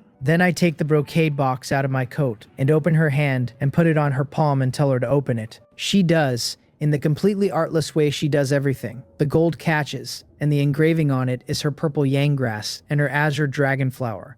And she stares at it, and then at me. Where I come from, I tell her, there is a custom. When a man and a woman have feelings for one another, the man asks with a ring, and if she says yes, he puts it on the 4th finger of her right hand. There is a saying about it, that the person has no title yet, and the heart already has an owner. So, Yosio, will you wear this ring, and will you marry me? I, she says. Then the tears come again. I will not, she says. I have nothing at all to say to that, and she looks up at me with her whole face open. I will not now, she says. Aunt Jin says a wedding is a great deal of trouble, with feasts to hold and guests to invite and procedures for everything, and it is already late summer. Next March you go to the capital for the examinations. You said when you were a boy that you wanted to hold office. This is the important stretch of your studying, and how could I let you be distracted through it? Next year, she says, and puts both arms around the ring and holds it against her chest. Next spring, when you come back from the examinations, you come and marry me. I shall marry you. In the hall of mental cultivation, I let my breath go and open my eyes, because I have finally got the whole of the Choja swordplay by heart. I have been coming out of the book regularly to do it. The sword intent sitting in me contains the formulas, and will show them to me on a thought, and that is not the same as knowing them. Only when they are memorized completely, character by character, and pressed into the divine soul, can a man actually cultivate the thing. So I have spent weeks reciting a sword manual in an imperial bedchamber, while the court outside decided I had lost my mind to the Tao. Waihan's voice comes through the door, and I tell him to come in, and he bows and reports that the task is finished. North of the Hanshim Palace, there is a fairly remote open ground, walled on every side, with a large gate closing it off, and almost nobody has cause to pass it. He has had the altar built, and the talisman paper and the cinnabar and the trigram diagrams, and the peachwood swords and everything else a Taoist might conceivably want laid out on it. He asks whether His Majesty would like to inspect it. Let us go, I tell him. Half an hour later I am standing in it, and it is exactly as described. Walls on 4 sides and 1 gate, and a floor about the size of a good drill yard, tucked into a corner of the imperial city. The Hanshim Palace is directly beside it, which is the whole reason it is empty. The Hanshim Palace is the cold palace. When the late emperor died, his consorts were all taken to be buried with him, and since I have taken none of my own, there is nobody to banish there. The place has stood entirely empty for years. On top of that, it has a long history of women hanging themselves in it, and an even longer history of stories about that. Every eunuch and maidservant in this palace avoids the whole quarter, as though it were plagued. Nobody so much as walks past the wall. Is your majesty satisfied? Wai Hun asks, in the voice he uses for that. Very, I tell him, and say that from today I practice the Tao here, and that without my permission nobody enters. I make sure the last part goes in cold enough to stay. He says he understands, and I send him out, and the gate shuts behind him with a sound that goes around all four walls. Then I take a peachwood sword off the rack and start on the first form. When a cultivator begins, the whole of it is drawing spiritual energy into the body to open the veins and reach the first level of chi refining. A man with real talent can do it in 2 hours. An ordinary one takes between 1 and 3 days, and a poor one usually needs a month. Chang Gui spent months failing to do it at all. The reason was the sword bone she did not have, because a body missing a bone from birth carries an innate deficiency and cannot draw the energy in properly. Once I built her a false one out of my own chi, even though it was not a sword bone, it closed the gap, and after that she went up like something thrown. My own frame is not excellent. It is not bad either. I give myself 2 days to get onto the road. In the residence of the Minister of Rights, an elderly palace maidservant called Lady Huang says the word walk. The woman in front of her walks, and the steps are small and even and unhurried, and her back stays straight and her eyes stay level. Lady Huang says stand, and she stops upright, chin very slightly down, hands folded with the right over the left, and does not waver by a hair. Lady Huang says sit, and she sits on the front half of the chair with only her thighs taking the weight. Back straight, knees together and angled aside, feet tucked, hands resting on her lap. Lady Huang nods, thoroughly satisfied. She was sent by the Empress Dowager to drill the foremost talented woman of the Jew kingdom in court etiquette. She arrived worried, because the girl enters the palace within days, and that is no time at all to learn it. The worry was wasted. This is the Yom clan, which trains its daughters in palace manners as a matter of course against exactly this possibility, and all that is required is small correction. And there is something in the way the woman carries herself that Lady Huang cannot put a name to, a faint weight of authority that is simply present. She has heard that certain men in the court submitted memorials arguing that a Yom girl cannot be Empress of the Great Jew. Looking at this one, she cannot think who else they imagine would do it. She runs her through the questions. What are the rules on a face? One remains gentle and even, keeping joy and anger off it, holding to dignity and reserve, and avoiding loud laughter, clamor, weeping, or the display of temper. And the eyes. The gaze is lowered or held level, never wandering or narrowed, and never directed at the emperor or the empress dowager. And in conversation one keeps a respectful downward posture. There is nothing serious to correct, Lady Huang tells her, only that she must practice until the manner stops being a thing she performs and becomes the way she moves. Then she is thanked, and tea is sent for. While she drinks it on a stone bench, she looks up and sees the daughter of the Yom clan sitting nearby with a piece of silk in her hands, polishing a gold ring. She has seen her do it every single day since she arrived, and the brocade box the ring lives in is old enough that the corners have gone soft. On her way out, escorted by the young lady's own maid, Lady Huang asks whether there is something particular about that ring. Chun-hee says she does not know. The young lady wipes it gently every day and has never once changed that box in all the years she has served her, and she did ask her about it once. And what did the young lady say? Lady Huang asks. She said she is waiting for somebody to put it on her. In Stonebridge Village, Sochiang opens the door in the early morning and the cold comes straight in at her, and her neck goes down into her collar and she pulls the whole garment tighter. It is only the start of the 11th month, and the wind already has an edge on it, and winter this year seems to have arrived in more of a hurry than usual. She turns and looks at her sister, who is still curled under the quilt asleep, and goes over and pushes her shoulder and tells her to wake up. Her sister makes a noise and does not open her eyes and gets further under the quilt instead. Sochang points out that if they do not go to market now, there will be nothing left worth buying, and privately she is puzzled. Her sister has been oversleeping badly this winter, and hibernation may be instinct for their race, but her sister's realm is high enough that she should not be feeling it this early. Sochang herself has not started at all. She asks whether her sister is all right, and whether something has gone wrong with her cultivation again. I am fine, her sister says, just a little sleepy, and she is getting up. On willpower alone, she sits up with her hair falling across her face, and then sways there with her eyes still shut, looking as though she might go over backward at any moment. Sochang whips the quilt off her, and the cold does what the shoulder pushing could not. They go to the market at Wang Village as usual, and come back and sweep the yard and hang the washing and start the fire. When there is nothing else to do, Her sister brings me tea and works at my shoulders.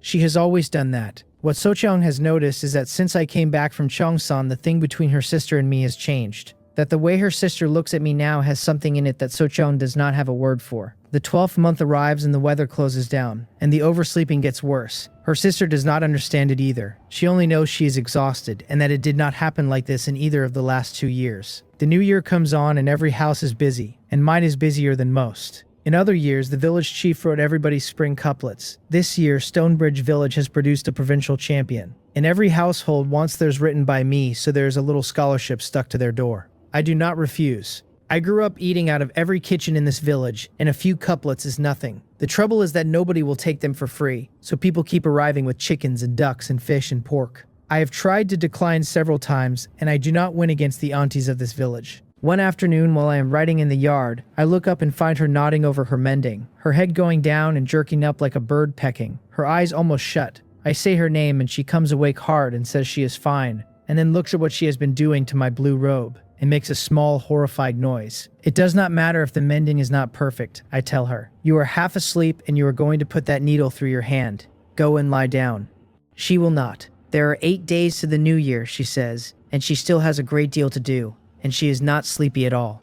Then she looks at the sky and discovers it is nearly noon, and hurries off to the kitchen promising to finish the robe in the afternoon. I watch her go and I am genuinely puzzled, because I know snakes sleep in winter, and Sochang is bright as a button and went out with Auntie Wang this morning to collect eggs. Sochang's realm is lower. Why is the one with the higher realm the one falling over? In the kitchen she throws water on her face. Over and over, looks at herself in the water vat with her brows drawn together, and asks what on earth has been wrong with her lately. Last year she did not feel it until the middle of the first month, and slept half a month and woke up fine. It is only the 12th month now. I cannot sleep, she tells the vat, and slaps her own cheeks. She has a feeling this one will not be like the others. She cannot say how, and it will not leave her alone. Get through this winter, she tells herself, closing her fists. Once spring comes, I will not want to sleep at all. Next spring, so Make comes back from the capital and marries me. After that, whenever it gets too heavy, she bites into a red chili. She hates them. One bite puts her eyes back in focus for an hour.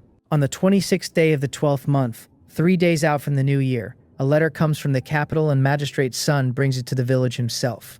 It is from Jiang Qianji. I read it and something goes across my face, and the magistrate asks what the old gentleman says. He hopes I will set out after the new year, I tell him, and wants to see me before the middle of the second month. That is a good thing, the magistrate says, delighted, and then explains why. Master Jiang is being appointed prefect of Bukai after the new year, and will take up the post around the middle of the second month. Wanting to see me before he goes means he values me considerably.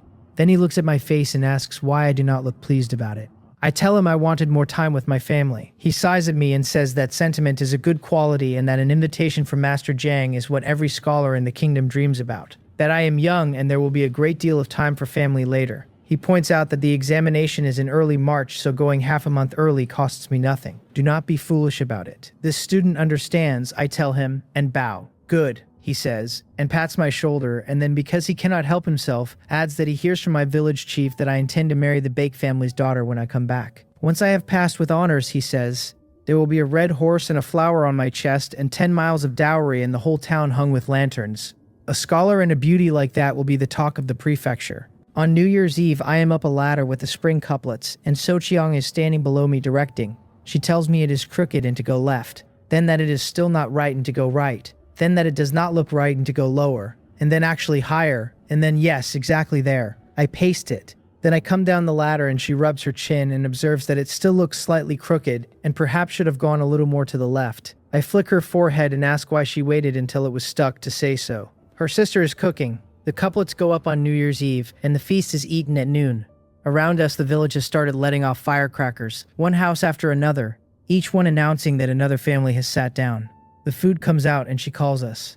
Sochang tells her to wait because we are nearly done, and goes on directing. Her sister points out that everybody else has already started. No hurry, I tell them. The couplets have to be smoothed flat, because that stands for peace and safety. Then I hang the firecrackers along the door pillar and light them, and both of them clap their hands over their ears. The pair of them, one in white and one in green, stand watching the smoke and the sparks with an expression that is equal parts alarm and delight. When it is over, I stand up with my cup and say that today we see out the old year and bring in the new, that I wish them both health and everything they hope for. Her sister raises hers with her eyes gone to crescent's end, sounding for all the world like the mistress of a household. Wishes master so success in the examinations. So-chang wishes me the same. The cups touch and the wine moves in them. Then I sit down fast and tell them to eat before it goes cold. She fills my bowl and her sister's before her own. So-chang pours, and neither of them picks up their chopsticks until I have taken the first bite. Afterward, the two of them clear the table, and when I try to help, I get pushed out of my own kitchen on the grounds that this is women's work. So I sit in the yard and watch a white figure moving about in there. It goes through me that it has been about 8 years since the afternoon I carried a bleeding snake down a mountain in a basket. That the small white snake has turned into all of this. So-chang catches me at it and asks, from the kitchen door, why brother So keeps staring at her sister. Your sister is beautiful, I tell her. Her sister goes scarlet and pulls So-chang back inside and tells her to let him look and get on with the washing. And So-chang makes a noise like a hen and laughs at her. So-chang has worked out by now that when spring comes and I come back, I am marrying her sister. She has watched her sister become steadily more like a mortal woman the longer she has been down this mountain, and she thinks the bashfulness suits her. In the afternoon, we play at ring toss. I put copper coins and pieces of silver on the ground, and we throw wooden rings at them. Whatever you ring, you keep, and whatever you miss costs you a strip of paper stuck to your face. By the end of it, I cannot see the yard past my own fringe of red paper, and both of them are helpless. In the evening, the stars come out thick, and winter stars always look harder and brighter than summer ones. She brings in a basin of hot water to wash my feet. I start to refuse and she goes red and says that after we are married, this is something she will be doing anyway. And I look at her doing that and stop refusing. Then she dries them and picks up the basin and tells me to rest well, and I say her name. She tilts her head. I might have to set out for the capital the day after tomorrow, I tell her. The day after tomorrow, she says, blinking, and asks why it should be so soon. Because Master Zhang leaves the capital in the middle of the second month. To take up a prefecture, I explain. He wants to see me before he goes, so I have to leave half a month early. By the end of the sentence, her eyes have come down, and I can see straight through to what is behind them. I stand up and start to apologize, and she shakes her head and lifts her face with a smile on it, and tells me it is fine. She has heard of Master Zhang. He is a greatly respected elder, and he is thought well of by the emperor, and my first place was his doing, was it not? It was, I tell her, and she tells me to go, and puts the basin down and takes my hand in both of hers. She says that although she is only a woman and has not read many books, entering the court and holding office is what I have wanted since I was a boy. That half a month early is nothing. Stop saying you are sorry, she tells me, because she is genuinely fine. Aunt Jin says the most important thing in a wife is that she understands her husband. Then the color comes up her neck and into her ears, and her voice drops. We are not married yet, she says. Still, I should start learning these things. I look at her standing there like that, and something in me gives way entirely, and I put my hand on her hair and tell her I will come back as fast as I can. Yes, she says, and tells me she will wait. She does want more days. She has decided that what is in front of the two of us is long, and that half a month early does not matter, and that she will wait for him to come home. That night, she finishes a scent sachet for me and starts on the last of a new set of clothes, because she wants me wearing them into the capital. The candle burns down and she keeps going. Every time it starts to take her, she bites a chili or throws water on her face. So-chang watches this in genuine distress and tells her to finish the clothes tomorrow. Because for their race, fighting off the winter sleep and forcing yourself awake is a wretched thing to do to a body. It is fine, her sister says, without stopping the needle. This has to be done tonight so we can try it in the morning. If it does not fit, there will still be time to alter it. So-chang knows that expression and knows there is no argument available, because where I am concerned, her sister becomes immovable. So she gets out of bed and comes over and asks what she can do. Her sister tells her to go to sleep. So-chang says that if her sister is not sleeping, then neither is she, and asks again. Is finally given 2 pieces of cloth to sew together with a bamboo stem embroidered on it, to be an inner pocket. She works at it with tremendous diligence for something under half an hour. An hour in, she is asleep across the table with her mouth open. I knew you would not last, her sister says, and taps her nose. It is deep winter, and at So-chang's realm she will have to go up the mountain herself within days. She started feeling it a week ago, so there was never any chance of her keeping this vigil. She carries her sister to the bed and tucks her in. Then she sits back down under the candle and goes on stitching a green robe, 1 stitch at a time, for the man who is leaving. At first light, when the rooster goes, she lifts her head and rubs her shoulders, and the robe is finished. She has me try it the moment I am up, and it fits. And she lets out a breath she has evidently been holding since midnight. She wants to know whether it is comfortable and that nothing does. It is lucky it fits, So-chang says from the side. My sister did not sleep at all. If it did not fit, she would have spent another whole day on it. You talk too much, her sister says and smacks the back of her hand. You genuinely do not need to make my clothes yourself anymore, I tell her. This household is not short of money. It is no trouble, she says, and steps in and starts smoothing the sleeves and the waist and the collar. Clothes made by other people are made by other people. I would not be easy about it. There is a great deal I want to say to that, and none of it will come out in a usable order. So what I say is that she has worked hard. Between the two of us, she says, with her eyes curving, what is there to say about working hard? And I stand in a courtyard in a book, wearing a robe a snake sewed through the night. Think that although I know exactly what this place is, if a man could genuinely have a wife like this, there is nothing else he would need to ask for. She asks what hour I am leaving, and I tell her that the magistrate is sending a carriage mid-morning tomorrow. She asks whether anybody is escorting me on a road that long, and I tell her the magistrate has arranged it and she is not to worry. Good, she says, and then informs me that she will hand over my luggage tomorrow, that there will be a great deal of it. That I am not permitted to complain, because all of it is necessary. That is true every time I go anywhere. She packs for every conceivable circumstance, including insects. On the first day of the new year, she does her work as usual and keeps a smile on through the meals. She makes a deliberate effort not to let me see what is underneath it. She is not a person who can hide anything, and both of us can see it perfectly well. The next morning, she is up before me making breakfast, and before long a carriage comes up outside the courtyard with several mounted constables around it.